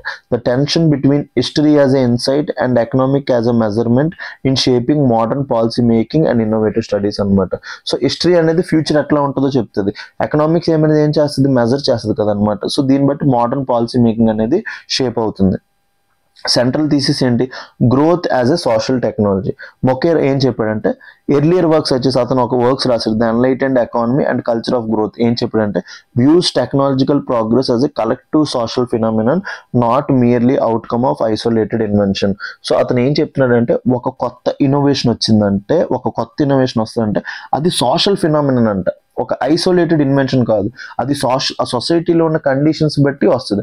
ఫర్ ఎగ్జాంపుల్ ఇండియా లోపల ఎక్కువగా వాటర్ అనేది డ్యామేజ్ అయిపోతుంది. సో అప్పుడు ఏం చేశారు, ఆర్ఓ కనిపెట్టారు అనమాట. ఆర్ఓ ద్వారా ఏం చేస్తున్నాం మనం ఇప్పుడు క్లీన్ వాటర్ తాగుతున్నాం అనమాట. సో టెక్నాలజికల్ ప్రోగ్రెస్ అనేది సోషల్ ఫినామినన్. అందరు కలిసి అనుకుంటేనే ఆ సొసైటీ లోపల చేంజ్ వస్తుంది అనమాట, not merely outcome of isolated invention. For example COVID-19 vaccine. COVID-19 vaccine అనేది కావాలని కనిపెట్టారండి, సొసైటీ అంతా అప్పుడు కోరుకుంది కాబట్టి వచ్చింది అనమాట. The industrial enlightenment fostered as a cultural share learning Guild-based skill networks and open knowledge diffusion make much like today's innovation clusters or startup ecosystem అన్న. అప్పుడు పాతట్లో ఏముండేది, guild based social network. Guild అంటే ఏమీ లేదు, అప్పట్లో గిల్డ్స్ ఉండేవన్నమాట. ఒక్కొక్క ఎకనామిక్ కమ్యూనిటీకి గిల్డ్స్ ఉండేవన్నమాట. ఓపెన్ నాలెడ్జ్ డిఫ్యూషన్, వీటి వల్ల ఇన్నోవేషన్స్ జరిగాయి అన్నమాట. In this framework, innovation is culminative, civic driven by institutions that reward learning, collaboration and dissent, not merely by markets or profit motives అన్నమాట. మెయిన్గా మార్కెట్ వల్ల కాదు, ఇన్నోవేషన్ అనేది మన సివిక్ ఇన్స్టిట్యూషన్స్ వల్ల అవుతుంది అనమాట. హిస్టరీ వర్సెస్ మెజర్మెంట్, ఈ డిబేట్ గురించి మాట్లాడుతున్నారు. Mokyr's quip that economic historians don't win Nobel prizes reflects a disciplinary bias. So present ఉన్న మోడర్న్ ఎకనామిక్స్ ఏదైతే ఉందో ఎకనామిక్ హిస్టోరియన్స్కి ఇవ్వట్లేదు. వాళ్ళు పాస్ట్తో ఉన్న ఎక్స్పీరియన్సెస్తో ఫ్యూచర్ని ప్రెడిక్ట్ చేస్తే వాళ్ళకి ఇవ్వట్లేదు, కానీ ప్రెసెంట్ ఉన్న ఎకనామిక్ ప్రాబ్లమ్స్ గురించి ఎక్కువ డిస్కస్ చేసిన వాళ్ళకి ఇస్తున్నారు అనమాట. Tend to privilege regulation based models and over archival interpretive evidence. Present మొత్తం అంతా డేటా బేస్డ్ అనమాట. డేటా ఇప్పుడు ఏం జరుగుతుంది, దీన్ని బట్టి ఫ్యూచర్ అట్లా ప్రెడిక్ట్ చేయాలి, అంతే తప్ప హిస్టరీ గురించి ఎవరు ఆలోచించట్లేదు. Historical economic offers crucial insights. So historical economics అనేవి క్రూషియల్ ఇన్సైట్స్ ఇస్తుంది అనమాట. How technological systems evolve through trial and error. So technology అనేది ట్రయల్ అండ్ ఎర్రర్తో ఎలా డెవలప్ అవుతుంది. How societal structures like guild అంటే ఏం లేదు, శ్రేణులు, apprenticeship, public institution shape innovations. So for example public institution, NITI Aayog ఉంది, ఇన్క్యుబేషన్ సెంటర్స్ పెడుతుంది. ఇలాంటివన్నీ ఇన్నోవేషన్ ఎలా షేప్ చేస్తే. Why past economic shocks. So 1938లో మనకు గ్లోబల్ డిప్రెషన్ వచ్చిందనమాట. అప్పుడు మనకి ఏమైంది, మనకి ఎవరైతే ఉన్నారో ఎకనామిస్టులు ఏవైతే ఉన్నారో మన ఈ క్యాపిటలిస్ట్ లోపల సైకిల్స్ ఉంటాయి, బిజినెస్ సైకిల్స్ ఉంటాయి, అందులోపల ఉండే ప్రాబ్లమ్స్ గురించి మనం ఎలా డీల్ చేయాలని చెప్పారనమాట. సో అప్పుడు వార్స్, పెండమిక్స్ అనేవి ఎలాగా ఇప్పుడు ప్రెసెంట్ పాలసీని ఎలా చేంజ్ చేసుకోవాలో చెప్తాయని చెప్తున్నారు అనమాట. Current resonance, technology, AI, labour transitions. Present ఏమవుతుంది, the world stands at a new inflection point. ఏంటి, ఆర్టిఫిషియల్ ఇంటెలిజెన్స్ వల్ల లేబర్ లాస్ అవుతున్నాం and industrial revolutions replacement of manual labours. అప్పట్లో ఇండస్ట్రియల్ రెవల్యూషన్ వల్ల మాన్యువల్ లేబర్స్ పోయారు, ఇప్పుడు ఏఐ వల్ల jobs పోతున్నాయి. ద అగోనీ హాబిట్ ఏదైతే ఉన్నారో framework emphasises creative destruction is evolving again. Present మళ్ళీ క్రియేటివ్ డిస్ట్రక్షన్ అవుతుంది. దేని వల్ల, ఆర్టిఫిషియల్ ఇంటెలిజెన్స్, క్వాంటమ్ టెక్నాలజీ, వీటి వల్ల. This time around algorithmic innovation and digital labour displacement అనమాట. ప్రెసెంట్ ఏంటి, లేబర్ని డిస్ప్లేస్ చేస్తున్నాం అనమాట. మెయిన్గా ఏఐ సైంటిస్టులు ఉన్నారు, వాళ్ళకి ఎక్కువ అవుతుంది. ఐటీకి రిలేటెడ్ జాబ్స్ అన్ని పోతున్నాయి అనమాట. మొకైర్ ఫ్రేమ్వర్క్ అనేది ఎలా హెల్ప్ చేస్తుంది, analyse these transitions beyond hype of disruption, focusing on how societies adapt. దీనివల్ల మొకైర్ స్టడీ ఏం చేస్తుంది, సొసైటీస్ దీని నుంచి ఎలా అడాప్ట్ అవుతాయి, ఏఐకి ఎలా అడాప్ట్ అవుతాయి, retrain and reallocate resource in response to technological shocks. ఇప్పుడు ఆర్టిఫిషియల్ ఇంటెలిజెన్స్ వల్ల జాబ్స్ పోతున్నాయి, ఇప్పుడు సొసైటీ ఎలా అడాప్ట్ అవుతుంది, ఎలా చేంజ్ అవుతారు, రిసోర్సెస్ని ఎలా ఇంటిగ్రేట్ చేసుకుంటారు అనేది ప్రెసెంట్ ఏదైతే ఉందో మొకైర్ స్టడీ అని చెప్తుంది అనమాట. Inequalities and politics of knowledge. Historical economic study reveals that how technological diffusion and access determine inequality more than innovation itself. మెయిన్గా కొత్త టెక్నాలజీ వచ్చిందంటే ఇన్ఈక్వాలిటీ ఎలాగా, రిసోర్సెస్ ఒకరి దగ్గర నుంచి ఇంకొకరి దగ్గరికి వెళ్ళిపోతాయి అనమాట. మెయిన్గా టెక్నాలజీస్ యొక్క బ్యాక్లాగ్ అదే అనమాట, పాత హిస్టరీ అది చెప్తుంది. సో దాన్ని మెయిన్ చదవడం ఇంపార్టెంట్ అనమాట. Just as a printing press, coffee houses and pamphleteering once democratise knowledge. ఒకప్పుడు కాఫీ హౌసుల లోపల, ప్రింటింగ్ ప్రెస్ల లోపల నాలెడ్జ్ ఎలా ఉందో, today's digital technologies face access barrier. Rural people లోపలికి యాక్సెస్ ఉండట్లేదు, అర్బన్ పీపుల్ వాళ్ళకి ఉంటుంది. దీనివల్ల ఏమవుతుంది, అర్బన్ పీపుల్ వాళ్ళు ఎక్కువ డబ్బు సంపాదించుకుంటున్నారు. The lesson, technologies promises social but its ownership and governance shape outcomes అనమాట. సో టెక్నాలజీ, ఒక కొత్త టెక్నాలజీ రావాలంటే సొసైటీ కోరుకుంటూ వస్తుంది, బట్ దాని ఓనర్షిప్ ఎవరి చేతిలో ఉంది అనేదే పొలిటికల్, లేకపోతే అవుట్కమ్స్ అనమాట. ఇన్ఈక్వాలిటీస్ ఉన్నాయి లేవా సొసైటీ లోపల, వాటి గురించి చెప్తుంది. ఇవన్నీ కూడా మొకైర్ స్టడీ అనమాట. The continuing relevance of economic history. ఇప్పటికి కూడా ఎకనామిక్ హిస్టరీ రిలవెన్స్ ఉంటుంది అనమాట. Mokyr's Nobel brings economic history back to the centre of economic thought. Policy needs perspective. Inflation, productivity or long labour loss reforms debate requires long term framing అనమాట. Inflation ప్రతిదీ కూడా long term మైండ్లో పెట్టుకొని చేయాలి. Data needs context. Numbers without narratives risk misreading structural changes. ఒక data ఇచ్చిన తర్వాత దానికి ఒక సంబంధించి మొత్తం డేటా ప్రొవైడ్ చేయాలి. ఫర్ ఎగ్జాంపుల్ 10 అని చెప్పాను. 10 అంటే 10 డజంట్ హ్యావ్ ఎనీథింగ్ అనమాట. దానికి 10 క్వాంటిటీ, దీనికి సంబంధించి 10% తగ్గింది ఇన్ఫ్లేషన్, లేదా 10% ఇన్ఫ్లేషన్ పెరిగింది, దానికి తగ్గ నెరేటివ్స్ చెప్పాలన్నమాట. Economics need humility, progress depends on social learning as on market efficiency అనమాట. మెయిన్గా దాని మీద డిపెండ్ అవుతుంది. In short, economic history acts as a vaccine against both euphoria and despair అనమాట. మనకి పాతకాలం గురించి తెలుసుకుంటే ఫ్యూచర్ ఎట్లా ఉంటుందో తెలుస్తుంది అనమాట. సో దాని గురించి మొకేర్ ఏదైతే స్టేట్మెంట్ చెప్పాడో ఎకనామిక్ హిస్టరీకి సంబంధించి చాలా ఇంపార్టెంట్ ఇది. సో ఇది మీకు డైరెక్ట్గా మెయిన్స్ క్వశ్చన్ దీని నుంచి రాకపోవచ్చు, ఛాన్స్ అనేది చాలా తక్కువ. బట్ దీని గురించి ఒక తెలుసుకునే ఛాన్స్ ఉంటుంది. ఎలాగ మన పూర్వకాలం పాస్ట్ నుంచి మనం ఫ్యూచర్ నాలెడ్జ్ తెలుసుకుంటాం. Economic history is not merely a record of the past, but a lens to understand technology and institutional evolution. Discuss the statement in the context of Joel Mokyer's contribution to the economics of growth and innovation. ఈ ఒక్క article base మీద మనం answer రాయలేం. దీనికి economics Jal మొకేర్ మొత్తం ఏదైతే ఉందో అతనికి వచ్చిన తర్వాత రోజే నేను చేశాను అనమాట నోబెల్ ప్రైజ్. అది కూడా చూడండి, ఈ వీడియో కూడా చూడండి. రెండు కూడా మీకు కాంప్రిహెన్సివ్గా నేను డీల్ చేశాను మన ఇండియన్ లోపల. మీరు ఒక్కసారి ఆ వీడియో చూస్తే మీకు చాలా మంచి కాంటెక్స్ట్ వస్తుంది. సో దాని బేస్ మీద మెయిన్స్ క్వశ్చన్ ఇచ్చాను. థర్డ్ అనాలిసిస్ ఏంటి, ఇది కూడా ఎకనామిక్స్ అనాలిసిస్, చాలా important article with respect of prelims. India's industrial activity slow down in September 2025.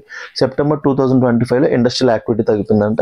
With index of industrial production ఏంటి, IIP, index of industrial production ఏదైతే ఉందో గ్రోత్ డిప్పింగ్ టు 3 month లో 4% పడిపోయింది. Growth అంతా ఓన్లీ 4% ఉందంట. ఇది 3 months లో అంట.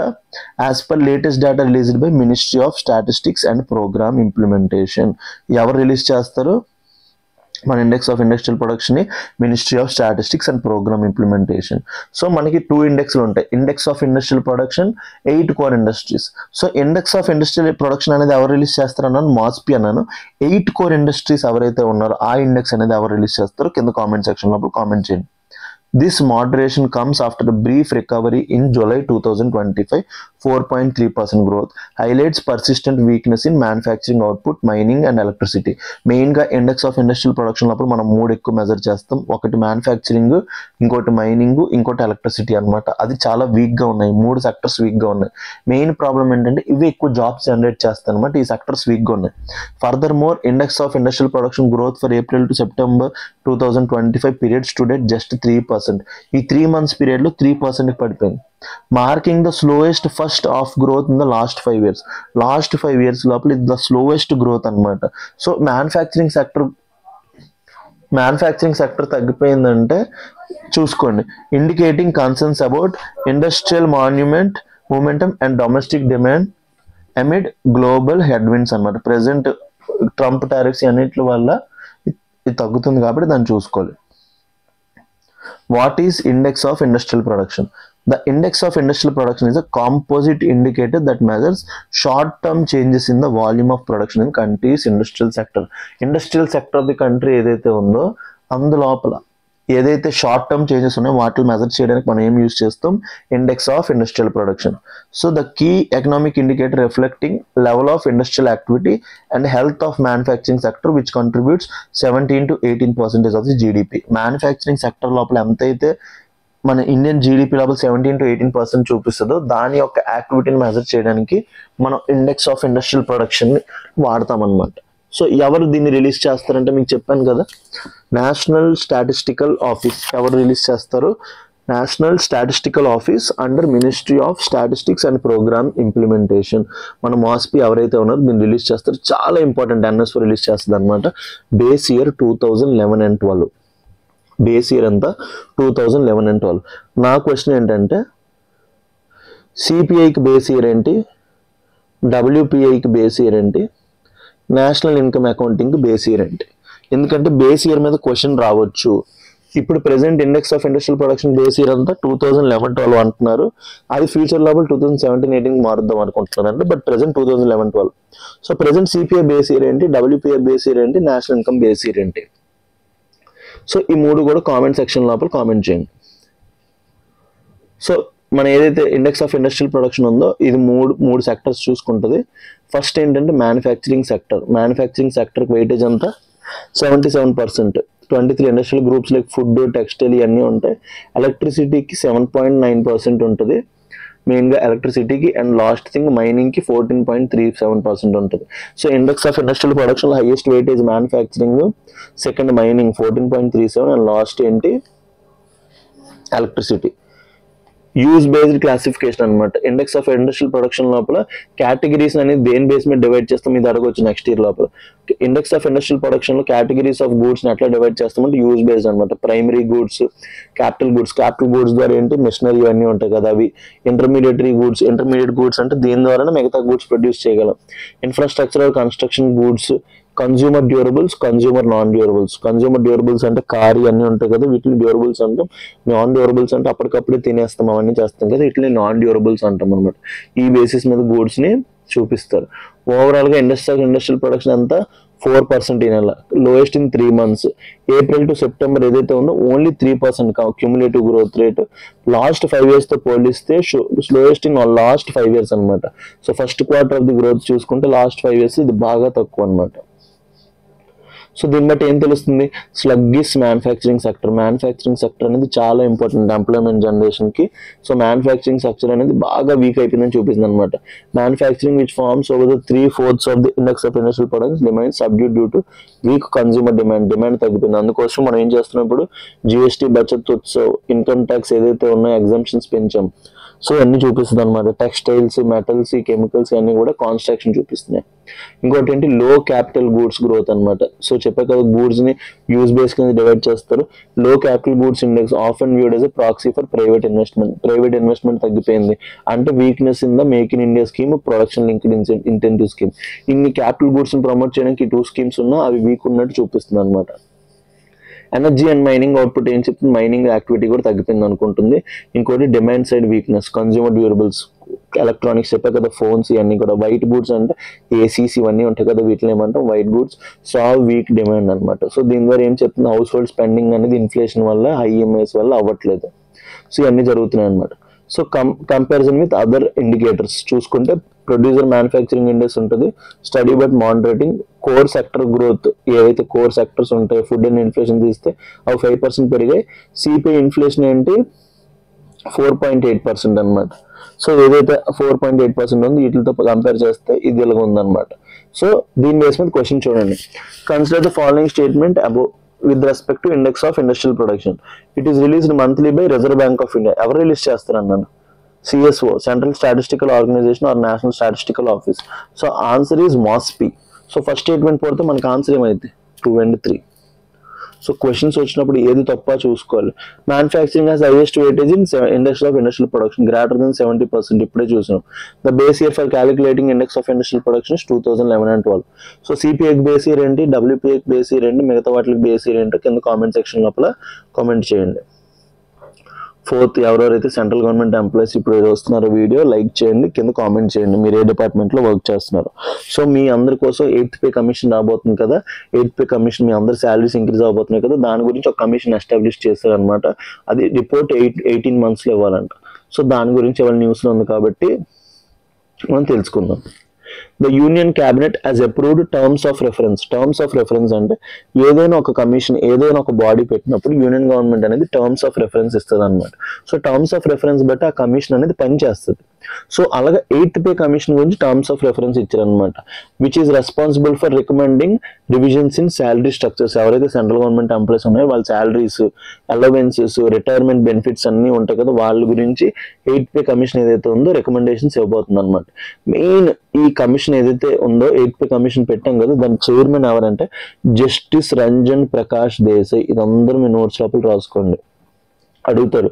Recently appointed 8th pay commission is headed by 8th pay commission ఎవరు హెడ్ చేయబోతున్నారు, రంజన్ ప్రకాష్ దేశాయ్. అడుగుతాడు, క్వశ్చన్ అడుగుతాడు.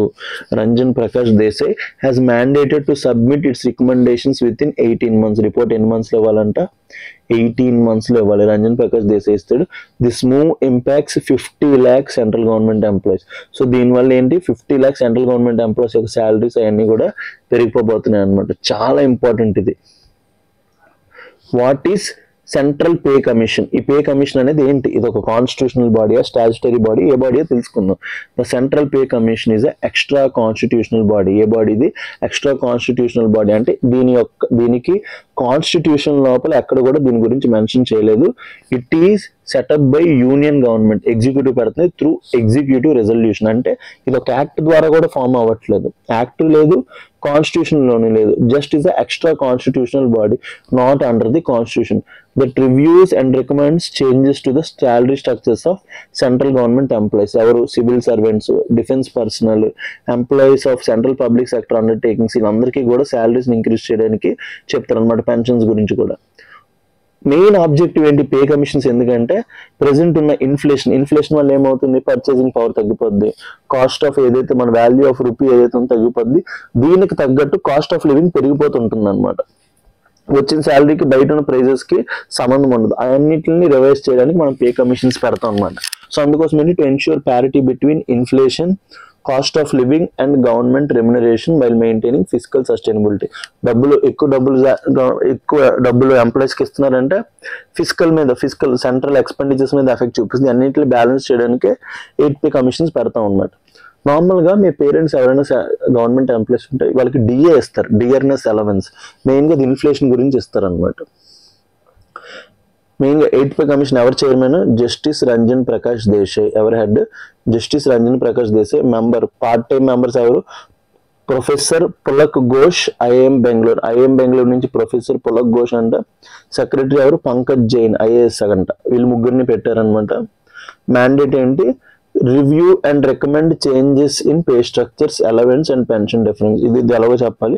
Examine economic and physical conditions to ensure financial prudence. అంటే గవర్నమెంట్ సైడ్ కూడా ఆలోచించాలి, ఎంత ఇవ్వాలి, ఎంతవరకు ఇవ్వచ్చు అనేది.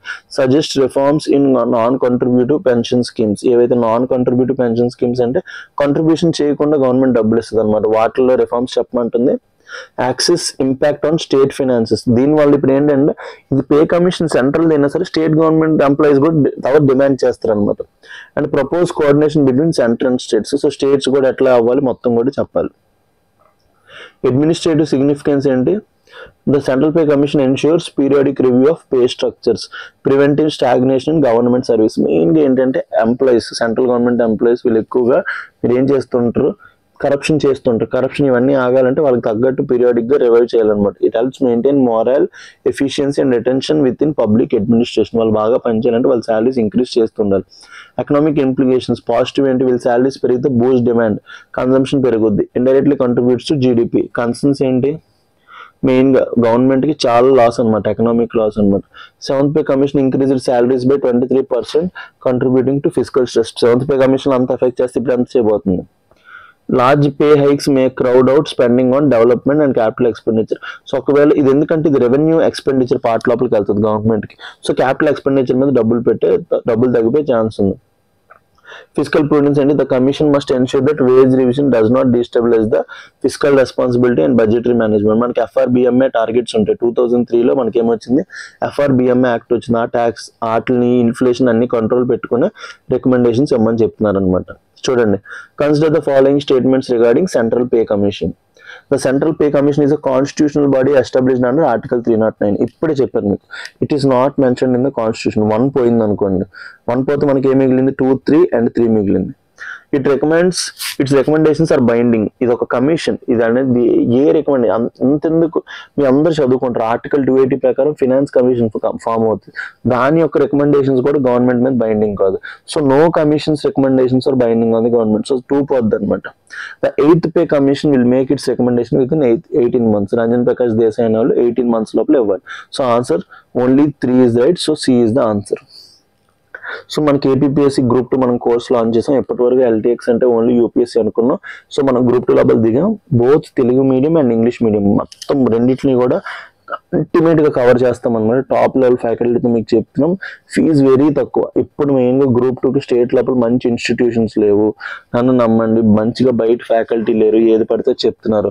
సో మన LTX లోపల మీ గురించి మొత్తం ఆలోచించి, మీ పర్స్పెక్టివ్, స్టూడెంట్ పర్స్పెక్టివ్ ఆలోచించి మీకు యూటిలైజ్ అయ్యే విధంగా మేము ఈ కోర్స్ లాంచ్ చేసాం. అట్ వెరీ లో కాస్ట్ అనమాట. మీకు చాలా బెనిఫిట్ అవబోతుంది ఈ కోర్సు. సో ఎవరెవరైతే గ్రూప్ 2 ప్రిపేర్ అవుదాం అనుకుంటున్నారు, ఎందుకంటే జాబ్ నోటిఫికేషన్స్ వస్తున్నాయో, సో మీకు చాలా హెల్ప్ అవుతుంది. So contact this number 7893899553. ఈ నెంబర్కి కాంటాక్ట్ చేయండి, మీకు చాలా హెల్ప్ అవుతుంది. మన నెక్స్ట్ ఆర్టికల్కి వచ్చేస్తే cloud seedings trials done to combat surging air pollution. మన ఎయిర్ పొల్యూషన్ ఢిల్లీలో ఏదైతే ఉందో సో దాని గురించి వచ్చిందనమాట ఆర్టికల్. సో ఇక్కడ మీకు కొన్ని ఫ్యాక్ట్స్ చెప్పబోతున్నాను, ఆ ఫ్యాక్ట్స్ మీద ఫోకస్ చేయండి.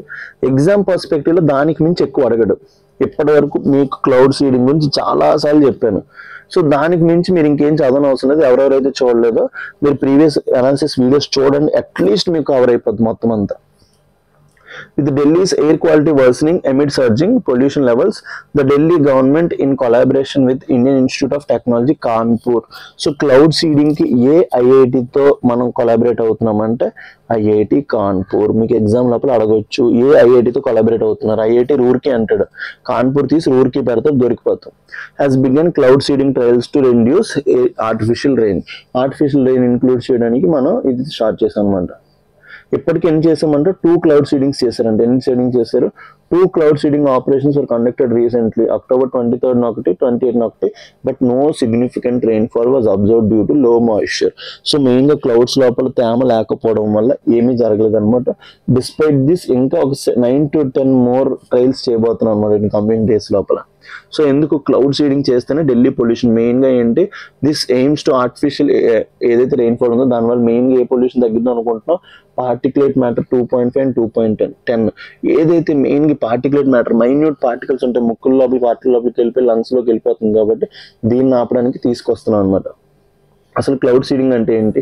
Cloud seeding is a form of weather modification technique. దీన్ని ఏమంటే మనం జియో ఇంజనీరింగ్ టెక్నిక్ అని కూడా మీకు చెప్పాను. డిజైన్ టు ఎన్హాన్స్ ప్రిసిపిటేషన్, మెయిన్గా ప్రెసిపిటేషన్ చేస్తుంది. మెయిన్గా ఈ పార్టికల్స్ ఏవైతే ఉంటాయో silver iodide, potassium iodide, sodium chloride, dry ice ఏవైతే ఉంటాయో గాలిలోకి స్ప్రే చేయడం వల్ల అక్కడ ఉండే వాటర్ పార్టికల్స్ అనేది దగ్గరికి అయిపోయి వెయిట్ ఎక్కిపోయి కండెన్స్ అవుతాయి అనమాట. By dispersing certain substances in to the atmosphere. ఏంటి కాదు, silver iodide, potassium iodide, sodium chloride and dry ice. ఇదే క్వశ్చన్ మన ప్రిలిమ్స్ లో అడిగింది. చూడండి అనాలిసిస్ చేయడం వల్ల ఎంత బెనిఫిట్ అంటే ఇప్పుడు మీకు దీని యొక్క ఇంపాక్ట్ తెలియదు. నెక్స్ట్ ఇయర్ యూపీఎస్సీలో ఇలాగ మనం డిస్కస్ చేసిన ఏదో ఆర్టికల్ డైరెక్ట్ స్టేట్మెంట్స్ వచ్చాయి అనుకోండి, మీకు అప్పుడు అనిపిస్తుంది ఏంటి మనం ఎంత ఇంపార్టెంట్వి మనం జస్ట్ గాలికి వదిలేసాం అనమాట. These chemicals acts as a cloud condensation nuclear అనమాట. క్లౌడ్ ని కండెన్స్ అయ్యేలా చేస్తాయి, వర్షం అయ్యేలా చేస్తాయి అనమాట. Tiny particles that provide surface for moisture. So moisture కి సర్ఫేస్ వచ్చేలా చేస్తాయి అనమాట మెయిన్గా ఇవి. ప్రాసెస్ ఆఫ్ క్లౌడ్ సీడింగ్ ఏంటి, ఫస్ట్ క్లౌడ్ ఎత్తుకుతారు, 60 to 70% మాయిశ్చర్ ఉండాలి. సో తర్వాత ఏంటి aerial or ground based seeding, అయితే ఫ్లైట్ పంపిస్తారు లేదా కింద నుంచి కొడతారు. ఇంకొకటి ఏంటి micro physical reactions, particles catalyse the formation of large droplets అనమాట. అన్నిటి వల్ల ఏమవుతుంది, వర్షం పడుతుంది అనమాట. పర్పస్ ఏంటి, ఢిల్లీ ఎయిర్ క్వాలిటీ అనేది ఇప్పుడు ఏ కేటగిరీలో ఉంది, ఎయిర్ క్వాలిటీ ఇండెక్స్ ప్రకారం సివియర్ కేటగిరీలో ఉంది. నా క్వశ్చన్ ఏంటంటే ఎయిర్ క్వాలిటీ ఇండెక్స్ లోపల ఎన్ని పొల్యూటెంట్స్ ఉంటాయి కింద కామెంట్ సెక్షన్ లోపల మెజర్ చేయండి. Mainly due to stubble burning, vehicular emissions. రీసెంట్గా ఢిల్లీ లోపల దివాళీ జరిగింది, అన్నిటి వల్ల అవుతుంది అనమాట. Artificial rain through cloud seeding is attempted to an emergency measure to temporarily reduce the pollution అనమాట. సో పొల్యూషన్ తగ్గించడానికి చేస్తున్నారు అనమాట. సో ఇదంతా మెమరాండం ఆఫ్ అండర్స్టాండింగ్ జరిగింది. ఎవరెవరికి, ఢిల్లీ గవర్నమెంట్కి IIT కాన్పూర్కి ఎంత ఖర్చు పెడబోతున్నారు, 3.2 crore అనేది ఖర్చు పెడుతున్నారు అనమాట. ఛాలెంజెస్ ఏంటి, ప్రెసెంట్ క్లౌడ్స్ లోపల మాయిశ్చర్ లేదు, low moisture content in the clouds. ఇంకొకటి హ్యూమిడిటీ లెవెల్స్ బాగా తక్కువ ఉన్నాయి, మినిమం 40 to 50% ఉండాలి. IIT Kanpur director Mahendra Agarwal stated that while the trials generate valuable data, rainfall cannot be guaranteed. So దీనివల్ల రెయిన్ఫాల్ పడుతుందో లేదో కూడా చెప్పలేమని చెప్తున్నారు అనమాట. పొటెన్షియల్ బెనిఫిట్ ఏంటి, పొల్యూషన్ తగ్గొచ్చు ఒకవేళ పెడితే. వాటర్ రిసోర్స్ అనేవి ఏదైతే వర్షం పడడం వల్ల డ్రాట్ పెరియోడ్స్ లో వాటర్ వస్తుంది, అగ్రికల్చర్ కూడా బెనిఫిట్ అవుతుంది. లిమిటేషన్స్ ఏంటి, వెదర్ కండిషన్స్. అసలు నిజంగా క్లౌడ్ లోపల వాటర్ ఉండాలి, లేకపోతే వర్షం పడదు. ఇదైనా short term relief. Long term లోపల ఎమిషన్స్ తగ్గాలంటే ఇండస్ట్రియల్ చేంజెస్, గ్రీన్ బిల్డింగ్స్ అన్ని తీసుకొని రావాలి. ఎన్వైరన్మెంటల్ కంటెంట్స్ ఏంటి, ఈ సిల్వర్ అయోడైడ్, పొటాషియం అయోడైడ్ అనేవి బయో అక్యుములేషన్ అవ్వచ్చు. High cost and uncertainty rate అనమాట, దీనికి చాలా కాస్ట్ ఎక్కువ. ఈ 10 ట్రయల్స్కి 5 కోట్లు ఖర్చు పెడుతున్నారు చూడండి. Ethical and geo political issues కూడా ఉంటాయి అనమాట. సో మెయిన్గా ఏంటి, వెహికులర్ ఎమిషన్స్ ఇవన్నీ తగ్గించుకోవాలి, ఇండస్ట్రియల్ డిశ్చార్జ్ వాటిని ఆపాలి, వాటి మీద ఎక్కువ ఫోకస్ చేయాలి, వీటి మీద కన్నా. With reference to cloud seeding, consider the following statements. Cloud seeding involves dispersing substances like silver iodide, sodium chloride into clouds to induce rainfall. First statement right. Cloud seeding can create clouds in completely dry conditions. Completely dry conditions ఉన్నప్పుడు cloud seeding జరగదు. Cloud seeding can create clouds in completely dry condition. So ఇది నార్మల్గా జరగదు. India has conducted cloud seeding trials in cities like Delhi and Pune. First time ఢిల్లీలో చేస్తున్నాం, పూణేలో ఇప్పటివరకు ఇంకా చేయలేదు. But second statement is wrong. So second statement is wrong. ఎందుకు? Cloud seeding and create clouds in completely dry conditions. Minimum 60 to 70% moisture ఉండాలని చెప్పాను మీకు. సో కంప్లీట్లీ డ్రై కండిషన్స్ లో క్లౌడ్ సీడింగ్ అంటే డెజర్ట్ ఏరియాస్ లోపల చేయలేం. So second statement is wrong. So answer ఏమవుతుంది? 1-3. ఎందుకంటే పూణే లోపల కూడా నెక్స్ట్ చేయబోతున్నారేమో. సో ప్రెసెంట్ అయితే ఢిల్లీలో చేస్తున్నాం. So answer is 1 and 3. 6th article for today. Union cabinet decides to raise fertiliser subsidy for winter crops. నేను చెప్పే డేటా బాగా గుర్తుపెట్టుకోండి. లార్జెస్ట్ సబ్సిడీ ఇప్పటివరకు గవర్నమెంట్ దేనికి ఇస్తుందంటే ఫస్ట్ ఫుడ్ సబ్సిడీ. సో మొత్తం ఫుడ్ బేస్ ఏదైతే మీకు మన పీడిఎస్ షాప్స్ లో ఫ్రీ ఫుడ్ గ్రెయిన్స్ ఇవన్నీ వస్తాయో అన్ని కూడా సెంట్రల్ గవర్నమెంట్ పెట్టుకుంటుంది. Second largest subsidy for union government ఏంటంటే ఫెర్టిలైజర్స్. వీటి మీద ఎక్కువగా ఖర్చు పడుతుంది. అగ్రికల్చర్ ఫార్మర్స్ గురించి ఎక్కువ ఇవ్వడానికి వస్తుంది కాబట్టి సెకండ్ లార్జెస్ట్ సబ్సిడీ అంటే ఫెర్టిలైజర్స్. ఇప్పుడు రాబీ సీజన్కి ఏదైతే ఫెర్టిలైజర్ సబ్సిడీ అయితే ఉందో లాస్ట్ ఇయర్ 14,000 crore ఇస్తే ఇయర్ 38,000 crore ఇచ్చామంటే 24,000 crore ఇస్తే ఇయర్ 38,000 crores ఇంక్రీజ్ చేశారంటే 14,000 crores ఇంక్రీజ్ చేశారంట.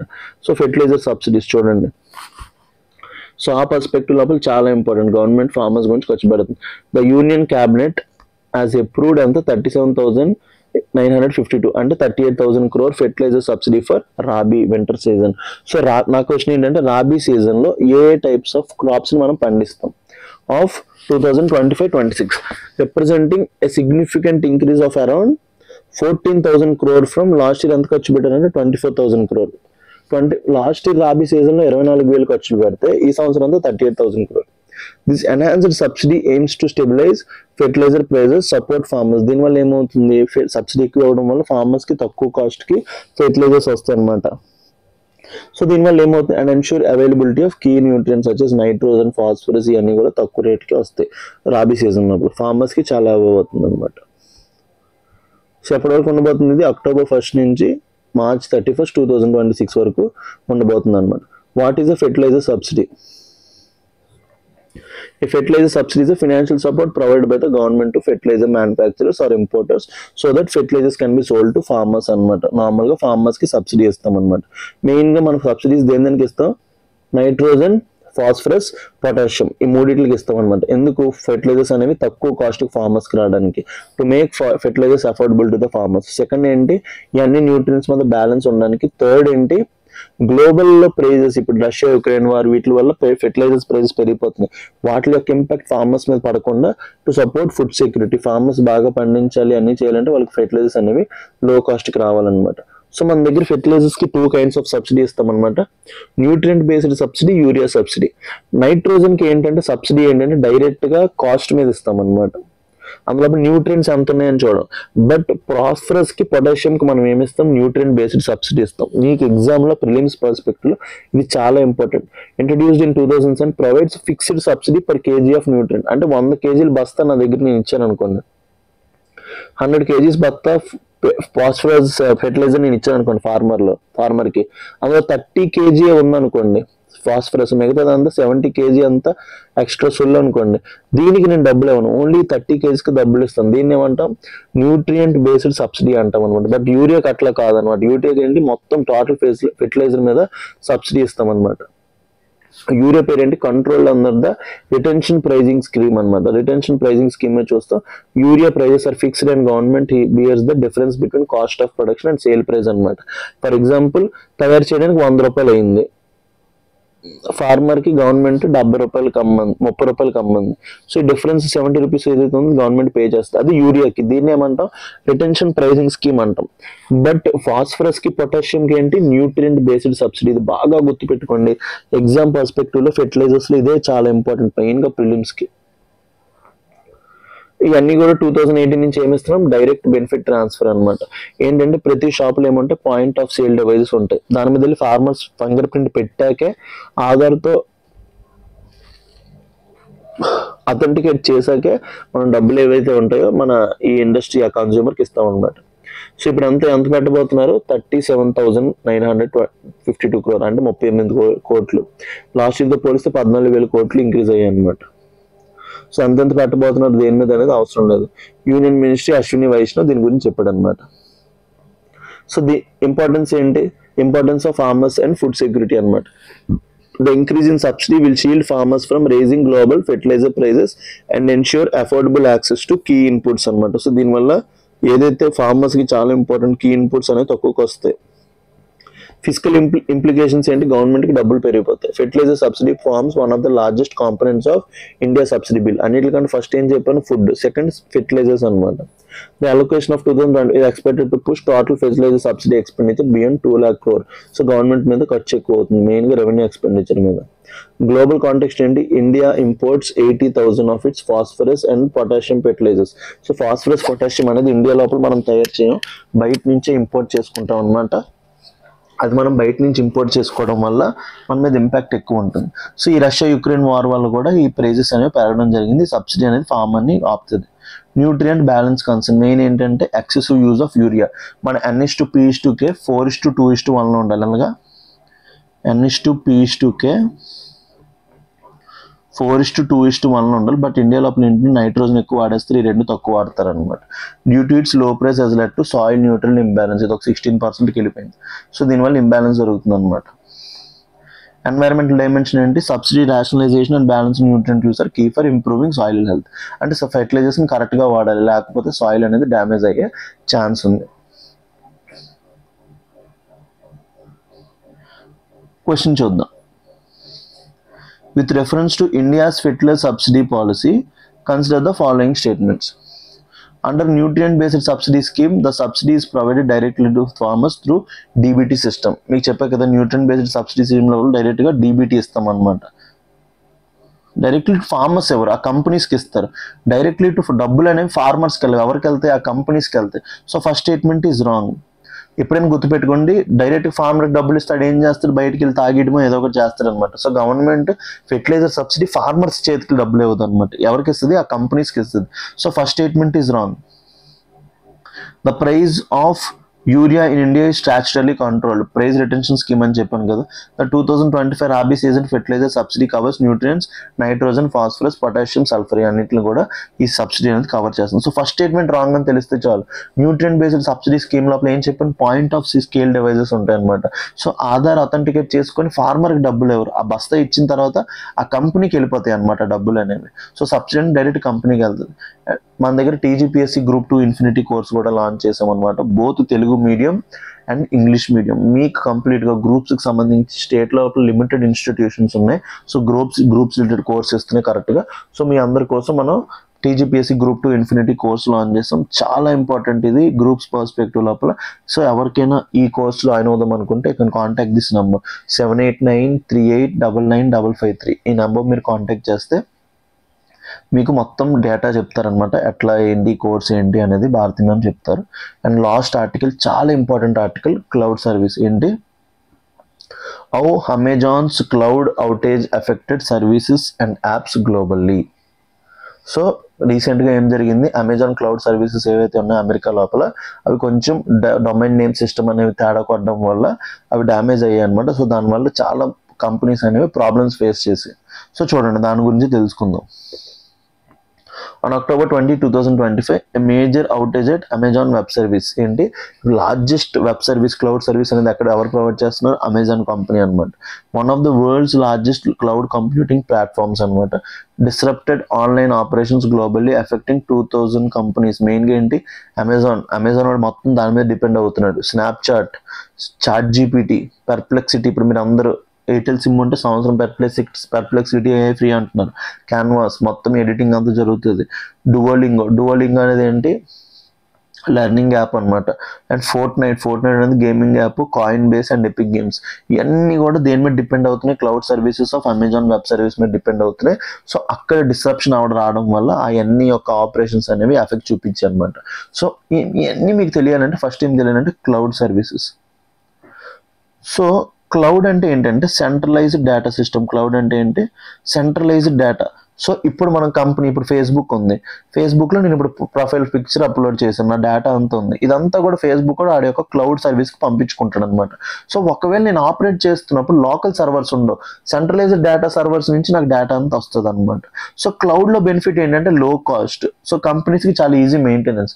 బట్ దీనివల్ల ప్రాబ్లం ఏంటి, ఒక్కసారి ఆ క్లౌడ్ ఏదైనా డ్యామేజ్ అయింది అనుకోండి, మొత్తం ఆపరేషన్స్ అన్ని ఎఫెక్ట్ అయిపోతాయి అనమాట, లేటెన్సీ ఎఫెక్ట్స్ ఉంటాయి. సో దాని గురించి ఇప్పుడు ఏమంటున్నారు, డిస్ట్రిబ్యూటెడ్ సర్వీసెస్, ఎక్కడికక్కడ మన కంప్యూటర్ లోపలే డేటా అంతా సేవ్ అయ్యేటట్టు డిస్ట్రిబ్యూటెడ్ సర్వీసెస్ పెట్టుకోవాలని ఆలోచిస్తున్నారు అనమాట.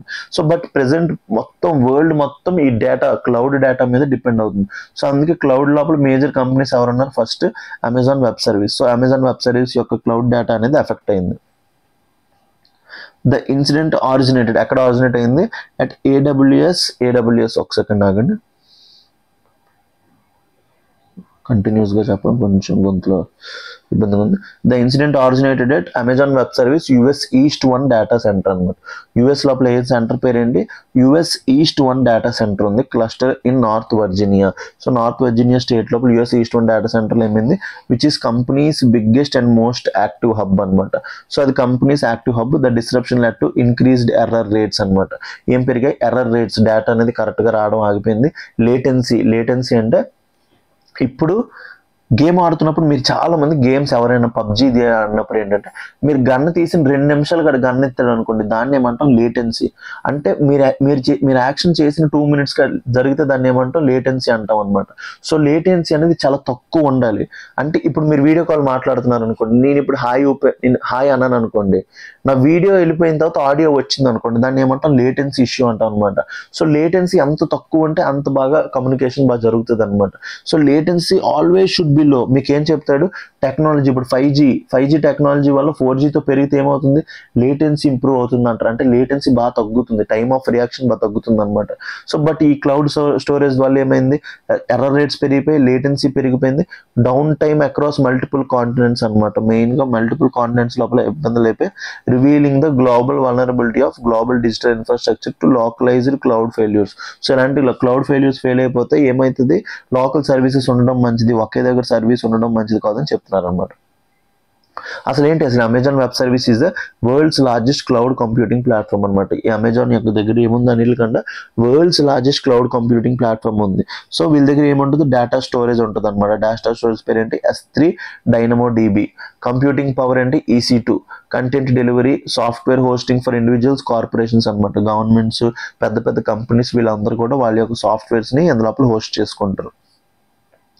It hosts critical infrastructure for thousands of organizations, meaning a single malfunction can ripple through global services. ఒక్క దగ్గర డ్యామేజ్ అయితే మొత్తం వరల్డ్ మొత్తం ఎఫెక్ట్ అయిపోతుంది. ఇప్పుడే చూసాం, Fortnite, Facebook, Snapchat, ChatGPT, Perplexity అన్ని కూడా ఎవరి దగ్గర ఉన్నాయి, అమెజాన్ వెబ్ సిరీస్ వాడి దగ్గర డేటా దాచుకుంటున్నాయి. అది ఏదైనా ఎఫెక్ట్ అయితే మొత్తం అందరూ ఎఫెక్ట్ అవుతుంది అనమాట.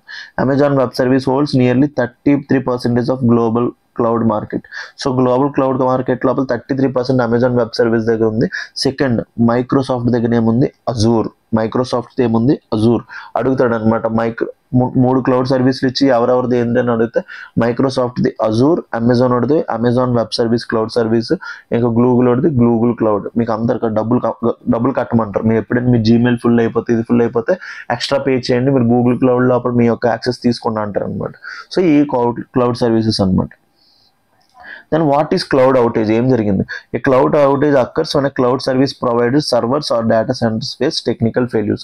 అక్కడ ఏదైనా టెక్నికల్ ప్రాబ్లమ్స్ వస్తే దాన్ని ఏమంటాం మనం, క్లౌడ్ అవుటేజ్ అంటాం. పవర్ అవుటేజ్ అంటే ఏంటి, పవర్ పోవడాన్ని ఏమంటాం మనం, పవర్ అవుటేజ్. అలాగే క్లౌడ్ అవుటేజ్ ఏంటి, క్లౌడ్ డేటా సెంటర్స్ లోపల ఏదైనా ప్రాబ్లం వస్తే దాన్ని క్లౌడ్ అవుటేజ్ అంటాం అన్నమాట. Network break down are software mall function leading to temporary disruption of hosted services. అక్కడ ఉండే సర్వీసెస్ టెంపరీగా ఆగిపోతే వాటిని ఏమంటాం, క్లౌడ్ అవుటేజ్ అంటాం అనమాట.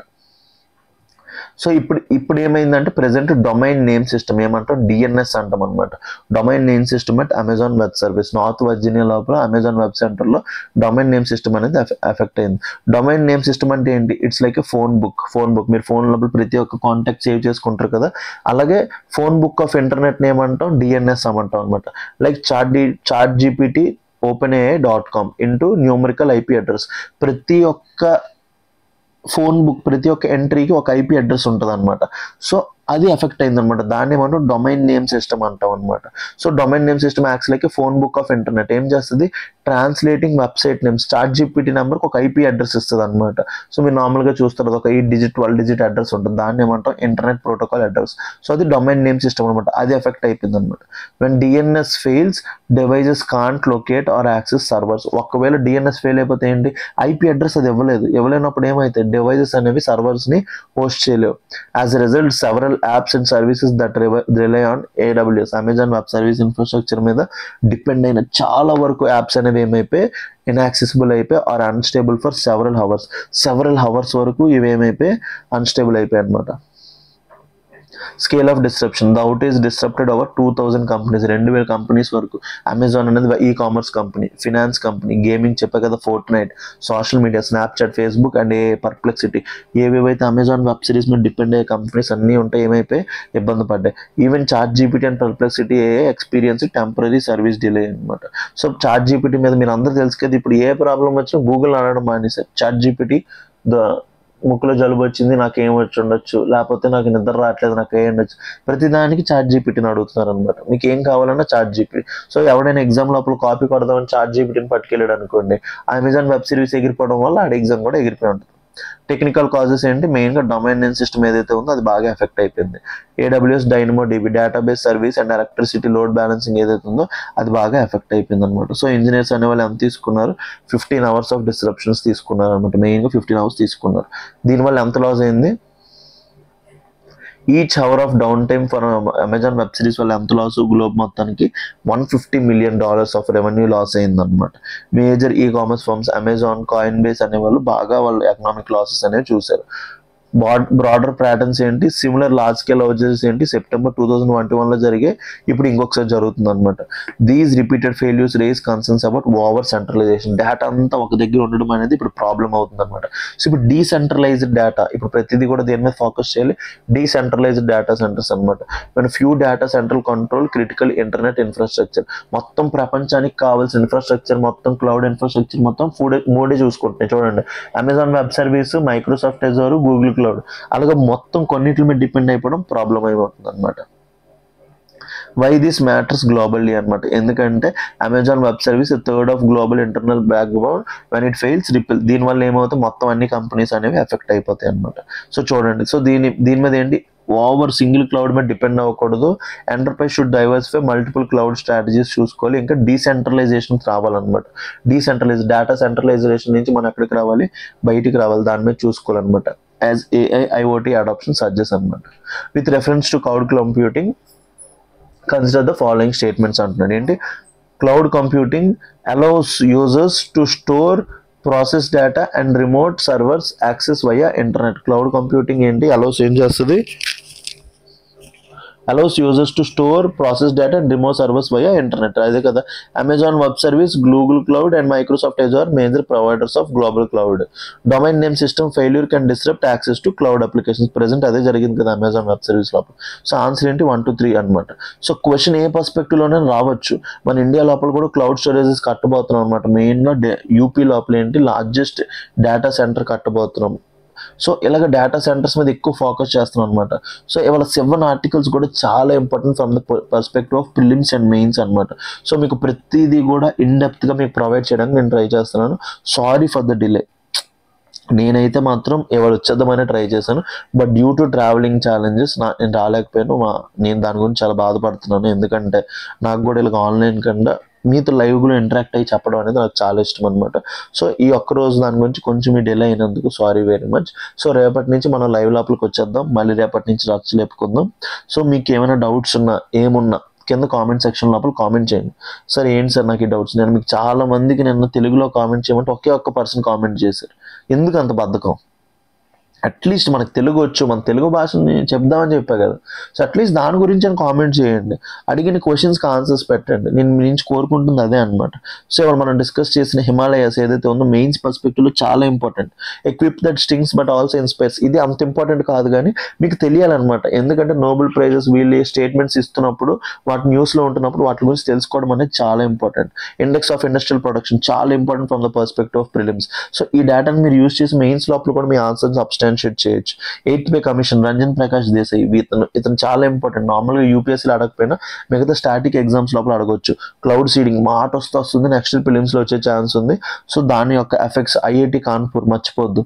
యూనియన్ క్యాబినెట్ ఫెర్టిలైజర్ సబ్సిడీకి ఏంటి 14,000 కోట్లు పెంచారు. సో ఫెర్టిలైజర్స్ యొక్క యూడ్ N/P/K రేషియో అంతా 4:2:1. సో ఆ పర్స్పెక్టివ్లో చాలా important. And Amazon cloud storage. So ఈ cloud services science and technology perspective లోపల చాలా ఇంపార్టెంట్ అనమాట. ప్రతి ఆర్టికల్ కూడా మీకు ఏదైతే ఎగ్జామ్ పర్స్పెక్టివ్ ఇంపార్టెంటో నేను ప్రతిదీ కూడా డీల్ చేశాను. ఇంకేమైనా డౌట్స్ ఉన్నాయి ఏమున్నా కింద కామెంట్ సెక్షన్ లోపల కామెంట్ చేయండి. ఫీల్ ఫ్రీ టు కామెంట్ అనమాట. సో మన UPSC infinity courses, APSC group 1 group 2 infinity courses ప్రతిదీ కూడా మీరు పర్చేస్ చేయడానికి ట్రై చేయండి. ఎందుకంటే మీకు కంప్లీట్గా ఇన్డెప్త్గా ఇంకా వన్ స్టాప్ సొల్యూషన్ అనమాట. ఇంకా మీకు ఇంకేం ఉండదు. ప్రతిదీ కూడా మన యూపీఎస్సీ మన ఎల్టీఎక్స్ ఇన్ఫినిటీ లోపల దొరికేటట్టు మేము ప్లాన్ చేస్తున్నాం.